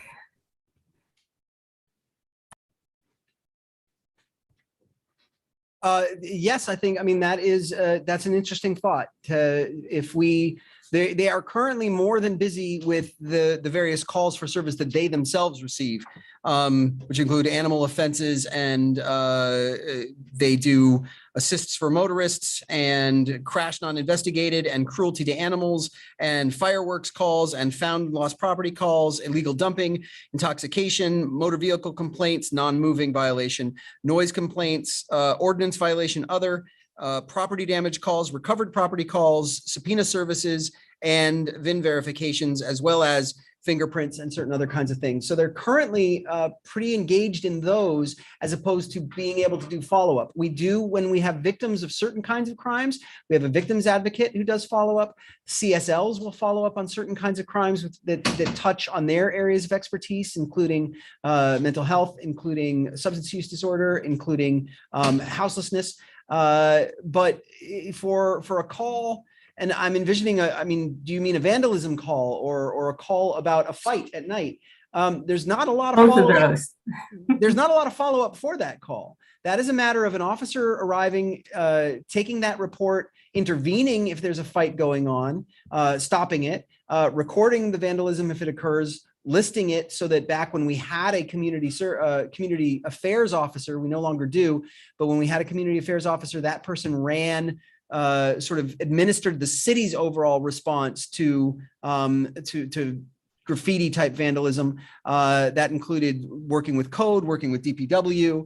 Now we don't have a central person for that, at least not at the police department. Code has absorbed a lot of that role. But even there, there's not a lot of follow-up for that. Could we potentially take a new CSO if we get additional CSOs and task one for some kind of essentially a customer service touch role like that? Yeah, I think that's a good idea. These weren't one-time incidents. These were sort of things that were repeating, and so we were looking for solutions going forward so that the police didn't have to get called for the same vandalism, the same person. They were repeat. Well, there are certainly the CSLs currently perform a function like that in some cases, but a person who is a repeat source of fights on Church Street is, the way to prevent that is ultimately to take that person to put that person where they can't continue to have fights. The idea that they're root causes of those fights is theoretical and possible, and certainly we'd want to give social service options for somebody like that. But if somebody's causing repeated violent conditions in the downtown, for example, ultimately a lot of times that is a jail response. And that too is an officer response with regard to intervening in that moment and addressing it via citation or arrest. I'm not certain what follow-up would be appropriate in that, but I'd love to explore the possibility of having a person dedicated to that kind of follow-up. All right, I think we've got some additional questions here in the room. Thank you, Amanda. Christopher. Christopher Felker, Ward 3 resident. And unfortunately, in the last few months, I've noticed an uptick in the number of needles around in our neighborhood. And DPW is great with See, Click, Fix, but in an effort to try and meet people where they're at and promote public safety, I'm curious if we could start rolling out more sharp spins around in the parks, going in the center, around areas where people kind of congregate, so that way we can take care of these things without necessarily having to reach out to DPW and keep our parks a lot cleaner. I think it's a good question. If what I'm hearing is sharps infrastructure in public places, Department of Permitting Inspections, formerly Code, does basically manage the needle program or the needle removal program, but I never like to say that's not us, that's someone else. So if it's okay with you, and if it were to be a change that you're looking for in a park, that would also be something we'd want to explore with the Parks Department. So if it's okay with you, I'd like to bring this back to the department heads there in our building. So we all talk very regularly, let them know about the concern you've raised, because it's not the first time we've heard it, and see if they have thoughts on what we could do in public parks. And if Director Bill Ward, great responsive director of DPI, formerly Code, see what their thoughts are. You're certainly welcome if you want me to leave my card, or hopefully you'll see it around if we can expand that infrastructure, but I can do that for you. Sounds good. Thank you. Anybody else in the room? All right, then I'll exercise my prerogative as facilitator and shall ask a question of Mr. Goulding. Noticed from my approach on the 4th floor apartment overlooking Church Street that we have what appear to be 2 levels of snow removal service in the city. One level of service, which is for the Church Street marketplace, and then another level of service for anything that's not part of the marketplace. So what I've noticed on days of heavy snow removals, there is a crew, I don't know if it's part of DPW, it sounds like it might be something separate, but they clear the Church Street marketplace and they do a damn good job, and they shovel that snow all the way out to the curb and right into the street, and someone comes along and picks it up. Now, The minute you step off the bricks of the Church Street Marketplace onto the concrete of what is the rest of the city, it's a whole different ballgame. We have a little truck that comes through and plows a path, but if you pull up in a car to get out and do work, or worse yet, you pull up in a handicap van, you're trying to step out into a snowbank. And so I think the expectation for most folks in the downtown is if you live in downtown and there's a sidewalk, I think the expectation is the entire sidewalk all the way out to the curb gets cleared so that when people come into downtown, whether it's the shop or just simply because they need the handicap space, that they can either step out of their vehicle onto an actual concrete sidewalk or onto the curb and extend the handicap ramp. So I'm just wondering, like, is that an issue of staffing, or what do we need to do to get the entire sidewalk cleared? Yeah, I think it's an important question, especially bringing back to that quick slide I showed about response times. You are correct in the assumption that the Church Street Marketplace does have its own, they assess the shops, a certain fee, and they do contract out for the removal, as does like UVM, for instance. And we do hear a lot about the juxtaposition between what is a crystal clear campus after a snowstorm, or in this case, the Church Street Marketplace, and 130 miles of city sidewalks that are not perfectly clear. What I will say is it is a matter of resources. So when I tell you that with a good storm, we'll clear every sidewalk, all 130 miles. And if we miss any, we've heard C-Click Fix is a good solution. So please let us know, but we'll clear every mile of those 130 miles roughly once every, I think it's about, I gave you a range on the slide, but say once every 6 to 8 hours. If we have a storm, which are frequent up until about mid-February, that's very fluffy, we've got to throw snow blowers on those tractors, bringing them down to about 1 mile per hour, meaning with those 9 tractors out, we're not getting around to every sidewalk right away. Now, I bet that's not the main part of the question, because I think people are pretty patient during those big storms. And your question is what happens afterward? We are continuing to do snow removal operations. We do target schools, the downtown. We do eventually get to like curb clearing, meter clearing. That does not happen right away and is often at least a 24-hour response after the main clearing of road sidewalks. The other thing I will say in terms of resources, I wasn't seeing it happening at all, not even 24 hours later. well, understood. Then if you're not seeing that, we want to hear more about that. And so C-Click Fix is a great tool, but you are more than welcome to reach out to us and to put us on the spot. We do have 2 monthly meetings, one's with our subcommittee of the city council, the TOOC for short, and one's with the DPW commission where public comment is allowed. And so we're not asking you to overburden yourself by coming to all these meetings, but if you do want to have that dialogue in person, let us know. We do every year present our snow and ice, update plan to the DPW, often to the DPW commission, sometimes to the TOOC, that subcommittee, where we'll air out, what our response times should be, what the challenges are. So if you're not seeing anything cleared, 24 hours, we're hoping it can be. 72 hours it should be, and we go on from there. Often if you live in the downtown, unfortunately, you'll hear our heavy equipment at 2 a.m. clearing snow. And that's mostly because we're focused on operations during the day. We also don't want to shut roads down necessarily during the day to clear snow. And the other challenge we have, and I know this isn't, as Chief Murad said, it's not satisfying. We have about 19, 20 people. A lot of those folks will occasionally have to step in for recycling. There are a lot of injuries related to tossing, recycling those small bins over your shoulders.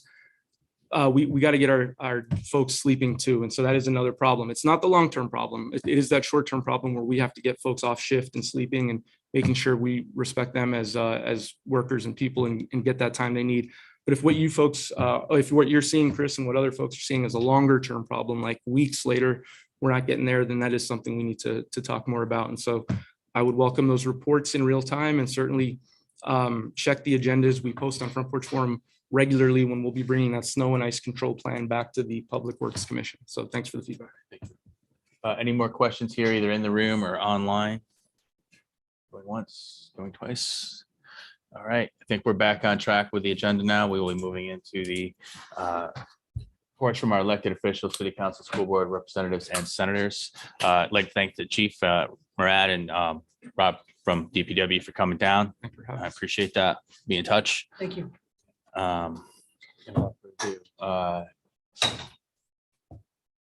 Councilor Bergman or Councilor McGee, which one do you want to lead? Go, Joe. Thanks, Gene. Yeah, you all Thanks, can sit everyone. together if you want. All right. Really confused people by going back and forth. Oh, yeah, moving. There you go. Right there. We're doing the togetherness, Brian. Okay,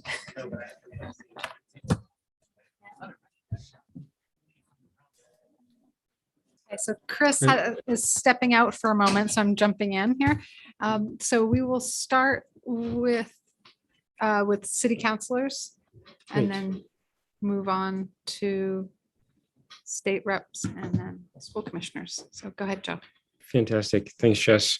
Sorry I couldn't be with you all in person this evening, but I'm glad that we were able to have this great hybrid conversation about issues that are facing folks downtown. I have a few updates from our meeting this past week and sort of what we've been talking about in terms of the city budget over the last couple of weeks.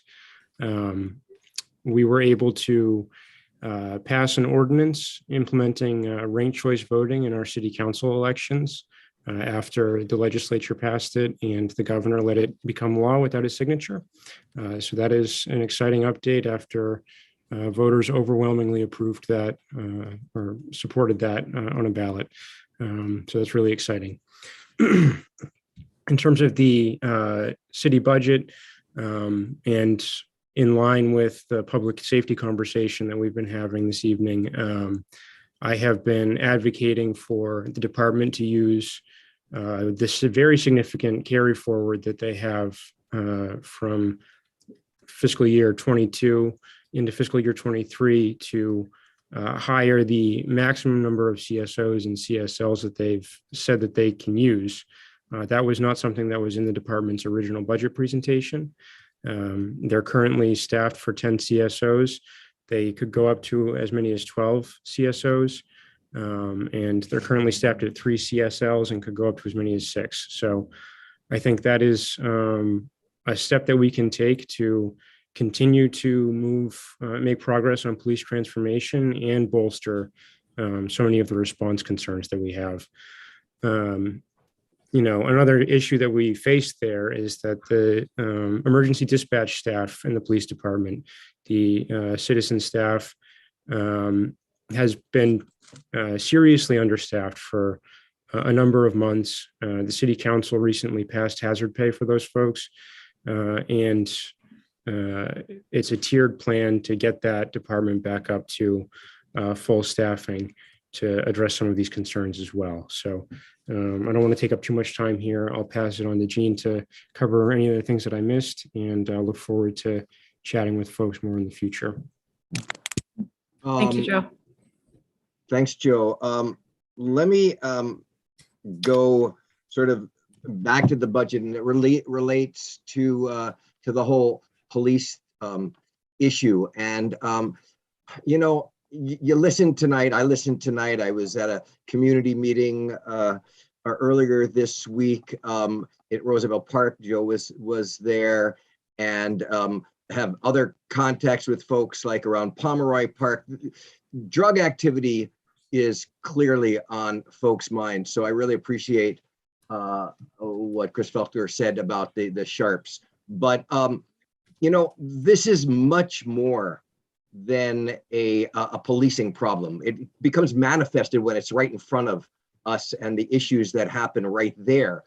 But drug addiction, drug overdoses are just a huge social problem that we've got, and police are not the sole, if really the primary resource that we're going to be able to, or that we can use, or that are to be used to solve the problem. So when we look at the budget, I am really looking to see what other things we need to add in terms of the economic and social inputs to deal with problems like drug addiction, like mental health. So we've started to do that. He was talking about the CAHOOTS model. Joe has been very active on that.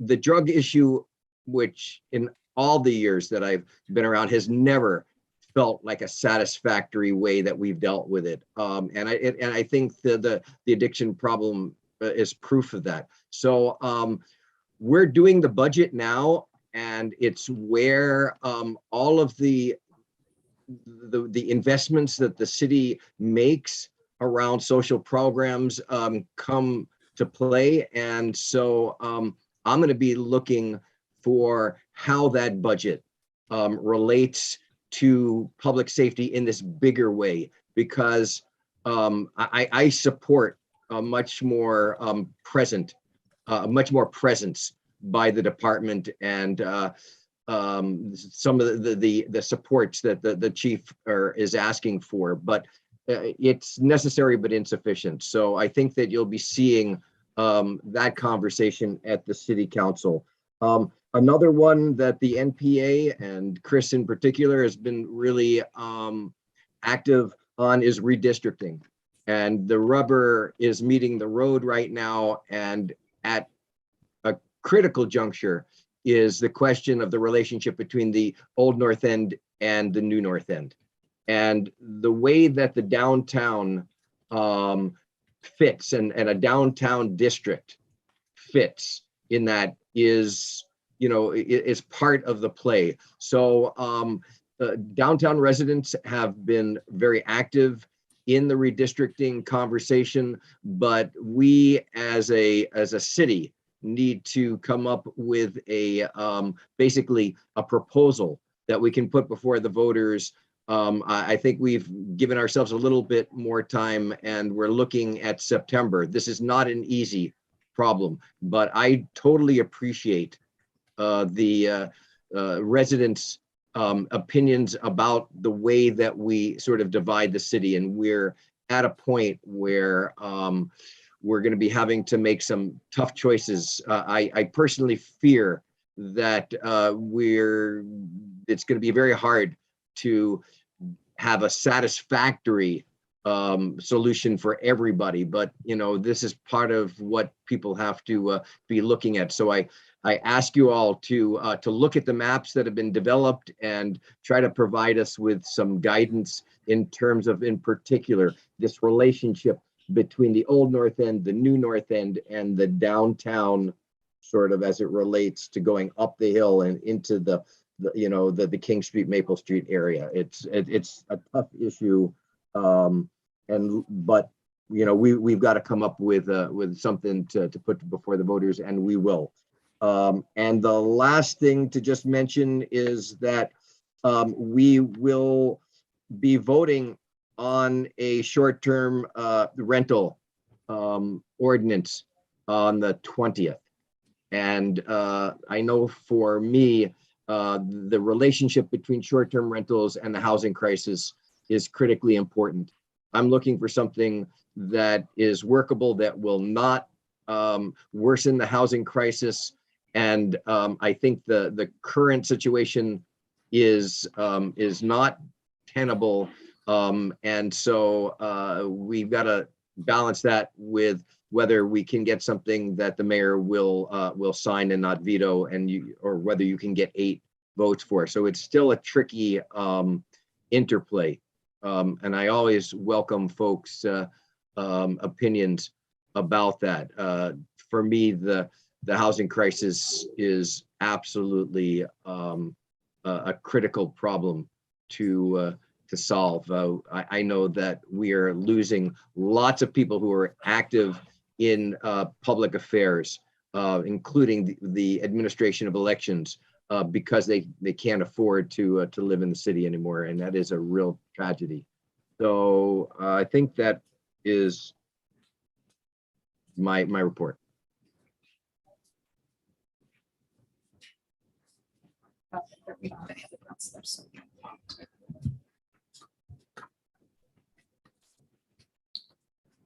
Want to go? I just negotiated, so it's All right. try not to pull that too much, I swear. Understood. Actually, I'm gonna get home right in time for them. And in case they're listening, they better be in bed already, because I don't want to have to deal with them at 9 o'clock. This is too bad, because my daughter actually this is her favorite NPA. Don't tell the New North End NPA, but this is her favorite NPA. So she's sad I'm not calling in virtually tonight. So hi, everyone. I'm State Representative Emma Mulvaney-Stanek. I represent Chittenden 6-2, which is now Chittenden 17. We've renumbered due to redistricting for our House and Senate seats, which I'm happy to answer some questions on if people are wondering.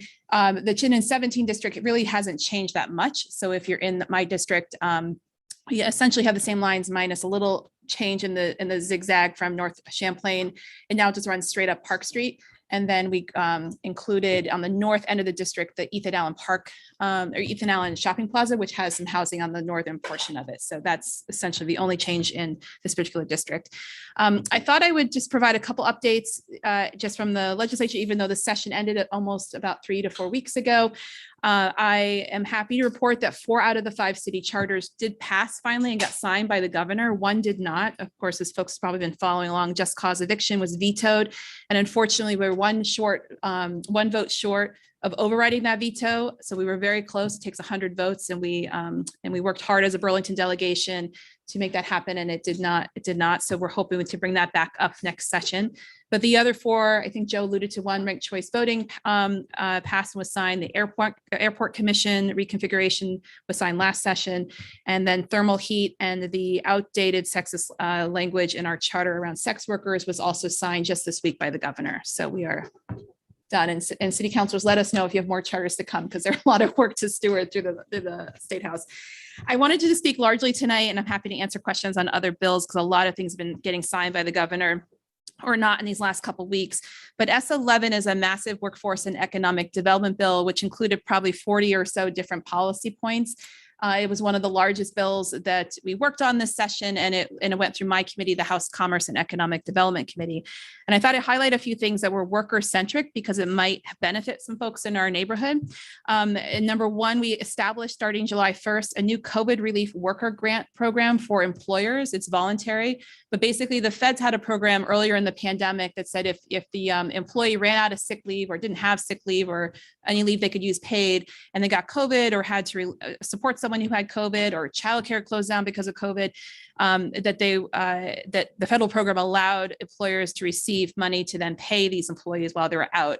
Obviously a win-win for public health as well as the employees. So that program expired last year, and now the state is starting its own, and that will run for the fiscal year starting July 1st. It will be first come, first serve, but we're really hoping that helps as we ride the next waves of the pandemic. And workers should know that exists, and they should encourage, much like hazard pay, the employer has to initiate that program. A second and very large one is there's a lot of loan forgiveness and scholarships in that bill, especially for healthcare workers. So nurses, LPNs, PCAs, personal care assistants, also mental health workers in there. So I have a great summary on this. I'm happy to share with folks, but there's a sizable amount of money, again, rolling out July 1st. If you run to VSAC or our Department of Health to look for these programs, it's probably not up yet because the governor just signed it yesterday. But if you look in another couple of weeks, the details will be out and people should access that, because the idea here is we wanted to move money to support folks staying in and getting into, because there's money for students in this as well, getting into these professions because they're a critical need. Obviously, if you've been trying to find a therapist anytime soon, it's impossible, right, Brian? And healthcare workers, we have a nurse shortage, and we were very clear in this bill that none of this money will go to visiting nurses or the traveling nurses. That is, we're spending way too many of our healthcare dollars on the traveling nurse industry. We want to make sure that we're growing our own and supporting our own here in Vermont. Just a couple other quick things in the S11. The unemployment issue, which folks probably know, I've been watchdogging this throughout my whole two-year term here. We passed a major tax relief bill for employers last year when so many Vermonters were on the unemployment system early on in the pandemic. And in order to refill the unemployment trust fund, it required a huge spike in the taxes, and that was obviously sort of not needed that quickly. And so we did a huge amount of tax relief for employers last year with the promise of doing something for workers, but then the Department of Labor got a ruling they couldn't implement the increase to the unemployment claims that we had tried to move forward as a legislature, as a compromise. So in S11, we finally fixed that, and we're increasing the maximum weekly wage. If anyone's been on unemployment, you probably know what that means, but it basically allows more money into claimants' pockets while you're on unemployment. And this will exist for a number of years until, and I still sends a shiver up my spine, until the mainframe IT system of the Department of Labor is finally fixed. And so don't get me started on that because I'll be here all night. But our mainframe, like many other states, is ancient. It was started before I was born. Probably most people in this room have been born after this thing was created. And it's structurally making it impossible to create any policy to benefit workers in the unemployment system. And it's bonkers to me. But when that gets fixed, because we also have money in that, we will be able to do some actual formulaic changes to make it a more equitable system for claimants. So I think I'm going to pause there. I'm happy to talk more about gun policy and BHS because those are some things forward, but I just want to make sure there's time for Brian, and thank you for letting me go first. So I'll try to be brief. Just kidding. I'll focus on housing, and then I'm going to focus on the issue of housing, which involved many people. And then one of the things I worked on, which involved a smaller group of people, but everyone supported. So housing, which is involves artificial intelligence. So housing, so the governor signed both of the big housing bills, S210 and S226. I'm happy to send out the details. I'll give you a quick overview of some of the things in those bills.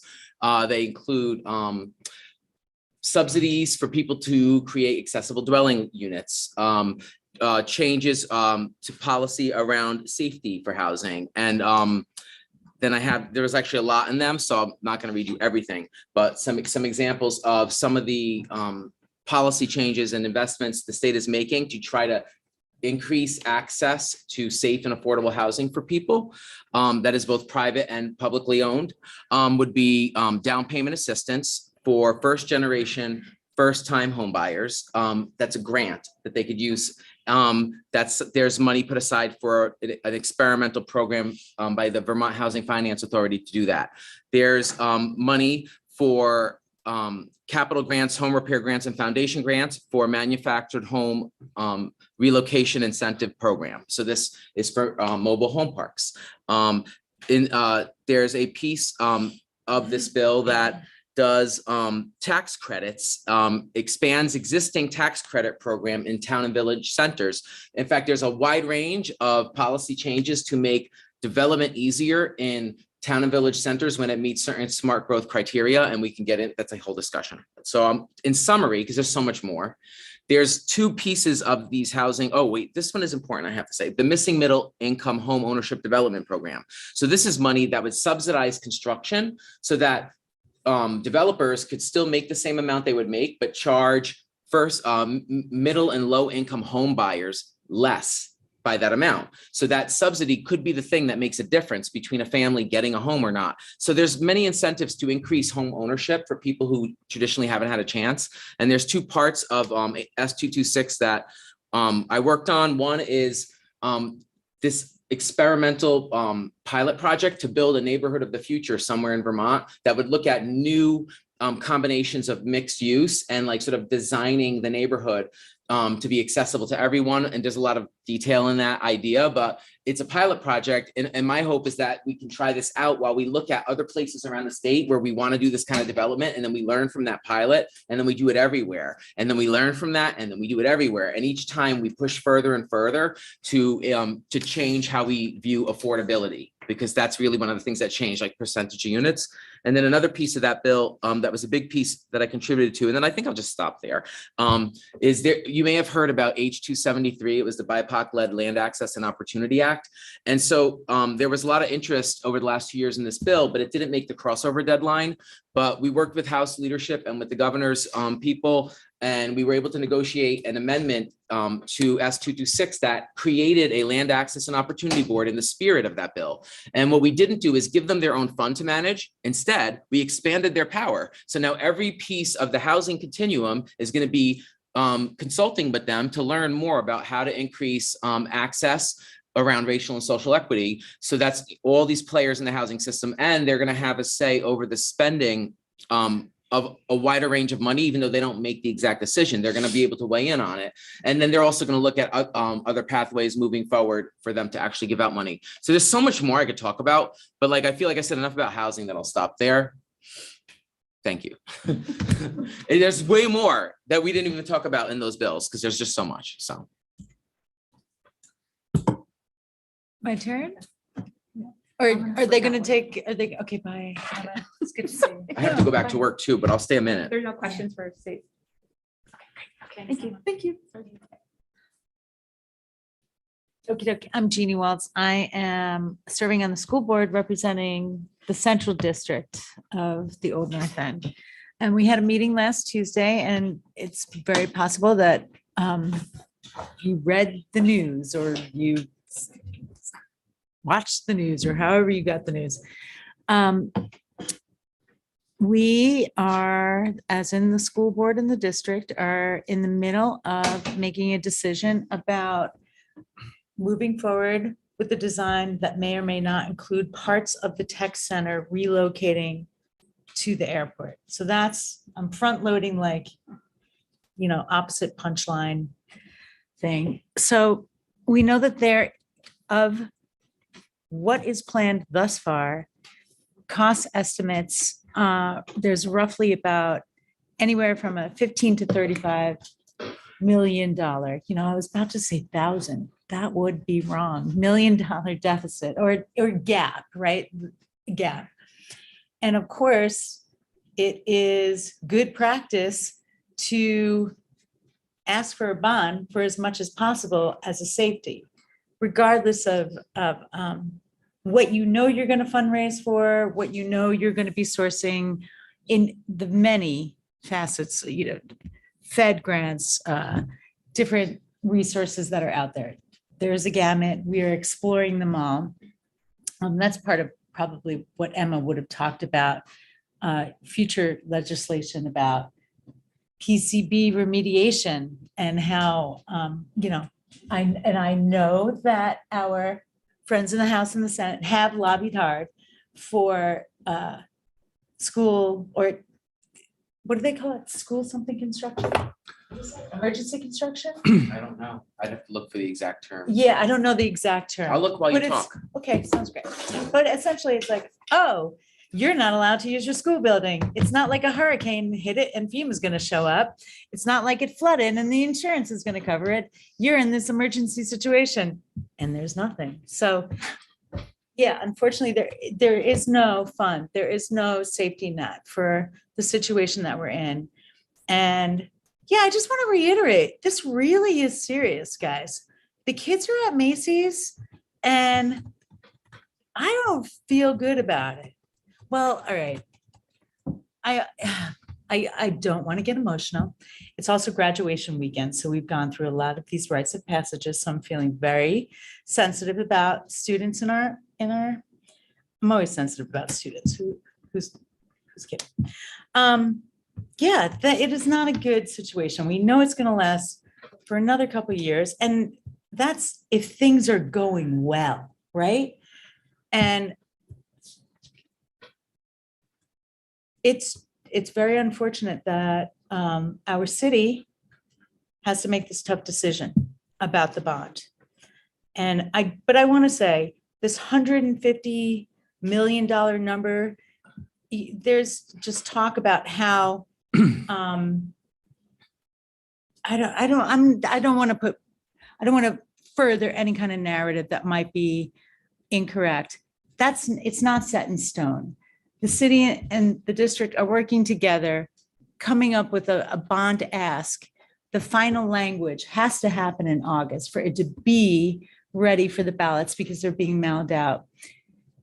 For the vote in November, everything has to be decided in August. So the figure you're speaking of is just for the construction of the school, the new school. It does not include the demolition and removal of the old school building? Not necessarily. No, I mean, if we can source that other chunk of money, that would be, okay, so part of why it's sort of separate is because that seems way more hopeful to get funding for versus a new build. Remediation of the old building or getting rid of that stuff and getting rid of the toxins, there is probably more opportunity, right, to get that. Well, that's how this all That's started. It important. was supposed to have been like a re-envisioning. It was supposed to be like a renovation and then everything happened. And You're then talking about yeah. something totally different. The $70 million bond. What was the question again? I didn't realize The you were talking bond about the old that we're one. looking to use to generate funds for construction of the new high school. Would that bond funding also be used to? That bond was never used and returned. Okay. Yeah. And that didn't come at any expense to the taxpayers. It was such a small amount that was used for testing. It was something like, I can't tell you exactly, but we were assured that taxpayers are not paying some sort of there's not any payback involved, not tax-wise, not rating wise. So the problem about the number for asking for a bond in the end is about basically the city's credit score. If you take too much money out, if you max out your credit card, your interest rates are going to go up, right? Same thing with the city. So we are trying to say within this window that is going to be healthy for going to not compromise a healthy rating that the city now has. Yeah, I'll try to reframe the question. I guess what I'm saying is, at the point when the new school building gets constructed, if it is constructed on Institute Road, as I understand it will be, Yes. are the students going to be looking out the windows at an old derelict school building, or will the No. old building be removed? It's totally gone. Okay. Yes. It has to. I heard that they were Has two to- separate projects. That's why I was asking. Oh, okay, sorry. You know what? It is really hard to, there was a point when there were 5 designs that were put out there and it got narrowed down to 1. And of those 5 designs, there was one that proposed the building, part of the building stays here while the other part gets built. And it was like phased in, kind of like what we talked about tonight, right? So building A was going to hopefully be used for part of it while they built the new build, and then building A came down, and then they built a tech center. That is that is not an option anymore. Okay, we're done. I'm fine with All right. that. We did have one other item. We have Kate Logan here who's running, and she did not make it in time for the public forum. So Kate's going to say a few words for us before she heads out regarding her candidacy. Do you want to step to the mic? Thanks, Jimmy. Yeah, hey y'all, nice to meet you. I'm Kate Logan. I'm running for state representative in the Chittenden 16 district. That's the former Chittenden 6-3 district. So running as a progressive Democrat in the Democratic primary on August 9th. I have lived in Vermont since 2013. I've lived in the Old North End since 2016 with my 2 children. We live at the Champlain Housing Trust developed Bright Street Housing Cooperative. I have, since moving to Vermont, been a leader in social movements. I worked for Rights and Democracy as the Director of Programming and Policy for 4 years, and now I work as a program director in the social services. I was the co-director along with Melissa Bata, also running for state rep this year down in Washington County, while she was at Vermont Interfaith Action, of the campaign to raise the minimum wage in Vermont. That was partially successful, and one of the reasons I'm motivated to serve in office so that we can, in Chittenden 16, the most progressive district in the state, have a champion for workers' rights in our district serving in the legislature. And yeah, I was thrilled to get the call when we found out that Kurt McCormick was stepping down. It's sad to see his tenure in the legislature end. He was a champion for sustainable transportation in Vermont. But I was really honored to be encouraged to run. I'm excited to knock every door in the district multiple times, hopefully with a great team of people that we're putting together right now. And I've got some campaign literature here if you'd like to know more about me and find out how to connect with me online. So thanks so much. Thank you, Kate. All right, with any further ado, I'll entertain a motion to adjourn. Go for Roxanne. Yeah.